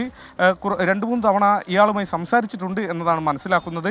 കൂടുതൽ എന്താണ് സംസാരിച്ചതിനെ കുറിച്ചൊന്നും തന്നെ ഒരു കൃത്യമായ ഒരു വ്യക്തത അവർക്ക് തരാൻ വേണ്ടി കഴിയുന്നില്ല. എന്നാലും ഇവരുടെ ഫോൺ വാങ്ങി, കടയിൽ നിന്ന് ഫോൺ വാങ്ങി ഈ തരത്തിൽ റഹീമിനെ വിളിച്ചു എന്ന് ഇവർ ഏതായാലും സ്ഥിരീകരിക്കുന്നുണ്ട്. കൈവശം ഫോണില്ല എന്നതാണ് കുട്ടികൾ പറഞ്ഞിട്ടുള്ളത്. ഒരു കല്യാണത്തിന് വന്നു എന്നും കുട്ടികൾ പറയുന്നു. പൻവേലിലേക്ക് എത്ര ദൂരമുണ്ട്, ഇവിടെ നിന്ന് എങ്ങനെ പോകുമെന്നതിനെ കുറിച്ചൊക്കെ ചോദിച്ച് മനസ്സിലാക്കിയിട്ടാണ് കുട്ടികൾ ഇവിടെ നിന്ന് പുറത്തേക്ക് പോയത് എന്നതാണ് മനസ്സിലാക്കുന്നത്. ഈ ഹിന്ദി കാര്യമായി സംസാരിക്കാൻ അറിയില്ല എന്ന് മനസ്സിലായി. പിന്നെയാണ് ഇവിടെ സ്ഥിരതാമസമുള്ള ആളുകളല്ല എന്നും കടയുടമയ്ക്ക് മനസ്സിലായിരുന്നു. പക്ഷേ കല്യാണത്തിന് വന്നതാണെന്ന് പറഞ്ഞപ്പോൾ സ്വാഭാവികമായും അത്തരത്തിലുള്ള ഒരുക്കത്തിൻ്റെ ഭാഗമായിട്ടായിരിക്കാം മുടി ഒരുക്കാനൊക്കെയായി ഇവിടേക്ക് വന്നത് എന്നതാണ് അവർ കരുതിയത്. പിന്നാലെയാണ് ഈ തരത്തിൽ നാട് വിട്ട് വന്ന 2 കുട്ടികളാണ് എന്നുള്ള വിവരം ഇവർക്ക് ലഭിക്കുന്നത്. പിന്നീട് പോലീസിനെ അടക്കം ഈ വിവരം അറിയിക്കുകയും ചെയ്യുന്നത്. എസ്കേൻ ചന്ദ്രൻ, ശരിക്കും ഈ കൂടെ ഉണ്ടായിരുന്ന റഹീം അസ്ലുവുമായിട്ട് നമ്മുടെ പ്രതിനിധി സംസാരിച്ചു. ഞാനൊരു കാര്യം കൂടി ചോദിക്കട്ടെ. നമ്മുടെ സമീർ ബിൻ കരീം ചേരുകയാണ്. സമീർ, നമ്മളിപ്പോൾ ഈ വാർത്ത വളരെ വിശദമായി സംപ്രേഷണം ചെയ്തിട്ടുണ്ടായിരുന്നു. ഇതിനകം മാതാപിതാക്കൾ നമ്മോട് ബന്ധപ്പെട്ടോ? SKN ഏതാണ്ട് 7 മണി സമയത്ത് നമ്മളെ ബന്ധപ്പെട്ടിരുന്നു. ആ സമയത്ത് മുംബൈയിലാണ് ഈ പെൺകുട്ടികളൊന്നും ഈ സെലൂണിൽ കയറി എന്നുള്ള വിവരം നമുക്ക് ലഭ്യമായി എന്നുള്ള കാര്യമൊക്കെ തന്നെ ഈ മാതാപിതാക്കൾ നമ്മളുമായി പങ്കുവച്ചിരുന്നു. അതിനുശേഷം നമുക്ക് നിലവിൽ ബന്ധപ്പെടാൻ കഴിഞ്ഞിട്ടില്ല എന്നുള്ളതാണ്. നമ്മൾ പ്രധാനമായും ഈ തിരച്ചിൽ നടത്തുന്നവരെയും തിരച്ചിലുമായി കേന്ദ്രീകരിച്ച ആളുകളെയുമാണ് നമ്മൾ പ്രധാനമായും നമ്മൾ ബന്ധപ്പെട്ടിരുന്നത്. പ്രത്യേകിച്ച് ഈ റഹീം അസ്ലം അടക്കമുള്ള ആളുകളെയാണ് നമ്മൾ കോൺടാക്ട് ചെയ്ത് ഇതുമായി ബന്ധപ്പെട്ട നമ്മൾ വിവരങ്ങൾ ശേഖരിച്ചു വരുന്നത്. അതിനിടയിലാണ് നമുക്ക് ഈ റഹീം അസ്ലമുമായി വിശദമായി സംസാരിക്കാൻ കഴിഞ്ഞതും ഈ പെൺകുട്ടികൾ അവിടെ നിന്നും പുതിയ സെക്കൻഡ് ഹാൻഡ് മൊബൈൽ ഫോൺ വാങ്ങിയെന്നും പിന്നീട് ഇവരുമായി പിരിഞ്ഞ കാര്യമൊക്കെ തന്നെ നമുക്ക് വ്യക്തമാകുന്നത് ഈ റഹീം അസ്ലമുമായി സംസാരിക്കുന്ന ഒരു സമയത്താണ്. അതുകൊണ്ട് തന്നെ ഒരു വിശദമായ തിരച്ചിലിന് റഹീം അസ്ലം ഉൾപ്പെടെയുള്ളവർ ഈ സംഘത്തൊപ്പം ചേർന്നുകൊണ്ട് വിശദമായ തിരച്ചിലാണ് അവിടെ നടക്കുന്നത്. ഏതെങ്കിലും ഒരു സാഹചര്യത്തിൽ പെൺകുട്ടികൾ തന്നെ കോൺടാക്ട് ചെയ്യുമെന്നുള്ള ഒരു ശുഭപ്രതീക്ഷയാണ് ഈ റഹീം അസ്ലം പങ്കുവെക്കുന്നത്. മാത്രമല്ല ഈ പെൺകുട്ടിയുടെ സുരക്ഷയ്ക്ക് വേണ്ടിയാണ് താൻ കൂടെ പോയതെന്നും ഈ റഹീം അസ്ലം വളരെ കൃത്യമായി തന്നെ പറയുന്നുണ്ട്. കോഴിക്കോട് നിന്നാണ് ഇയാൾ. ഒരു നിമിഷം ശ്രീനാഥ് ചന്ദ്രൻ, മുംബൈയിലെ മലയാളി സുഹൃത്തുക്കൾ ഇക്കാര്യത്തിൽ നമ്മളെ സഹായിക്കുമല്ലോ. വിവിധ റെയിൽവേ സ്റ്റേഷനുകളിലൊക്കെ ഒന്ന് തപ്പാൻ അവരോട് ആവശ്യപ്പെട്ടോ? തീർച്ചയായും 2 റെയിൽവേ സ്റ്റേഷനുകളാണ് SKN, കുർള റെയിൽവേ സ്റ്റേഷനും പൻവേലും. ഇവിടെ നിന്നാണ് സാധാരണ മുംബൈയിൽ നിന്ന് കേരളത്തിലേക്ക് യാത്ര പോകേണ്ടത്. ഞാനിപ്പോൾ ട്രെയിനിൻ്റെ ചാർട്ടൊക്കെ ഒന്നുകൂടി പരിശോധിക്കുകയായിരുന്നു, ട്രെയിൻ വിവരം പരിശോധിക്കുകയായിരുന്നു. രാത്രി 10 മണിക്ക് ശേഷം 2 ട്രെയിനുകൾ കേരളത്തിലേക്ക്, ഒന്ന് മംഗലാപുരത്തേക്കും ഒന്ന് എറണാകുളത്തേക്കും ഉണ്ട് എന്നതാണ് മനസ്സിലാക്കുക. ഒരു പക്ഷേ ഇനിയിപ്പോൾ തിരിച്ചു പോകാനുള്ള പദ്ധതിയാണെങ്കിലോ എന്ന മട്ടിൽ പൻവേലിലേക്കുള്ള ദൂരം കൂടി കുട്ടികൾ ചോദിച്ച സ്ഥിതിക്ക് അവിടെ ആളുകളെ നമ്മൾ നിർത്തിയിട്ടുണ്ട്. മലയാളി സുഹൃത്തുക്കൾ അവിടെ സഹായിക്കാൻ വേണ്ടി ഇതിനോടകം തന്നെ എത്തിയിട്ടുണ്ട്. കുർള റെയിൽവേ സ്റ്റേഷനിലും, കാരണം ഈ റഹീം കുർളയിലേക്കാണ് പോയത് എന്നതിനെക്കുറിച്ചുള്ള ചില സൂചനകൾ നമുക്ക് കിട്ടിയിട്ടുണ്ട്. ആ അടിസ്ഥാനത്തിൽ കുർളയിലും നമ്മൾ പരിശോധന നടത്തുന്നുണ്ട്. അതുകൊണ്ട് കുട്ടികൾ ഈ സ്റ്റേഷനുകളിൽ എവിടെയെങ്കിലും എത്തിയാൽ നമുക്ക് എളുപ്പത്തിൽ തന്നെ കണ്ടുപിടിക്കാൻ കഴിയും. കാരണം നേരത്തെയും ഇതുപോലെ കേരളത്തിൽ നിന്ന് ഇങ്ങനെ വരുന്ന ആളുകളെയൊക്കെ തന്നെ കണ്ടെത്തിയ ഒരു ചരിത്രം ഇവിടെയുള്ള സംഘടനകൾക്കുണ്ട്. ഫെയ്മ പോലെയുള്ള സംഘടനകൾക്കൊക്കെ തന്നെ ഇത്തരത്തിൽ ആളുകളെ കണ്ടെത്താനുള്ള ഒരു സംവിധാനം തന്നെ ആയി കഴിഞ്ഞു ഇവിടെ. അതുകൊണ്ട് അത്തരത്തിൽ അതിവേഗം ഇത്തരത്തിൽ വിവരങ്ങൾ കൈമാറ്റം ചെയ്യപ്പെടുന്നുണ്ട്. മുംബൈയിലെ സംഘടനകൾ ഒന്നിച്ച് ഇതിനു വേണ്ടി ഇറങ്ങിയിട്ടുമുണ്ട്. അതുകൊണ്ട് റെയിൽവേ സ്റ്റേഷനിൽ കേന്ദ്രീകരിച്ചുള്ള പരിശോധന ഏതായാലും ഇവിടെ ഇപ്പോൾ നടക്കുന്നുണ്ട്. പൻവേൽ റെയിൽവേ സ്റ്റേഷനിലാണ് പ്രധാനമായും നമ്മൾ കുട്ടികൾ എത്തിയേക്കുമെന്ന് പ്രതീക്ഷിക്കുന്നത്. അതുകൊണ്ട് അവിടെ കൂടി ആളുകളെ നമ്മൾ ഇതിനോടൊപ്പം തന്നെ നിർത്തിയിട്ടുണ്ട്. കിട്ടുകയാണെങ്കിൽ അതിവേഗത്തിൽ ആ വിവരം കൂടി ഇപ്പോൾ ഈ പാർലറിന്റെ ഉടമ ലൂസി ഇപ്പോൾ നമുക്കൊപ്പം ശരിയാണ്. ലൂസി, നമസ്കാരം.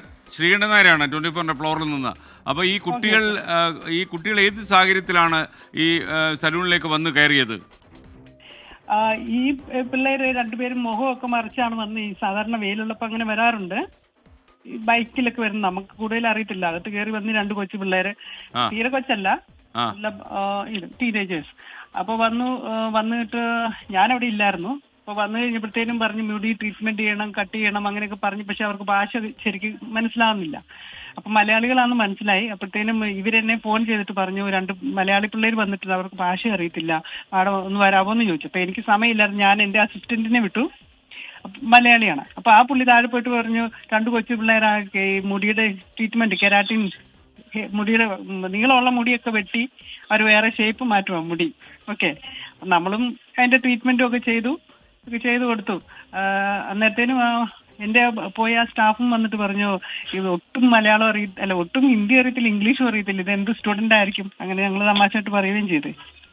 പിന്നെ കുറച്ച് കഴിഞ്ഞപ്പോൾ ഞാൻ ജസ്റ്റ് ഒന്ന് താഴെ ചെന്നു, എന്തോ ചോദിക്കാൻ വേണ്ടി. അവർക്ക് ഹിന്ദി അറിയാൻ മേലാത്തോണ്ടേ. അപ്പൊ ഞാൻ ചോദിച്ചു നിങ്ങൾ എവിടുന്ന് വരുമോ പിള്ളേരെ? പറഞ്ഞു മഞ്ചേരിയിലാ, ഞങ്ങൾ ഇവിടെ ഒരു കല്യാണം അറ്റൻഡ് ചെയ്യാൻ വന്നാന്ന് പറഞ്ഞു, വെഡിങ് അറ്റൻഡ് ചെയ്യാൻ വന്നാന്ന് പറഞ്ഞു. ഓക്കെ, അപ്പൊ ആരുടെയാന്ന് ചോദിച്ചും പറഞ്ഞു ഒരു ഫ്രണ്ടിന്റെയാന്ന് പറഞ്ഞു.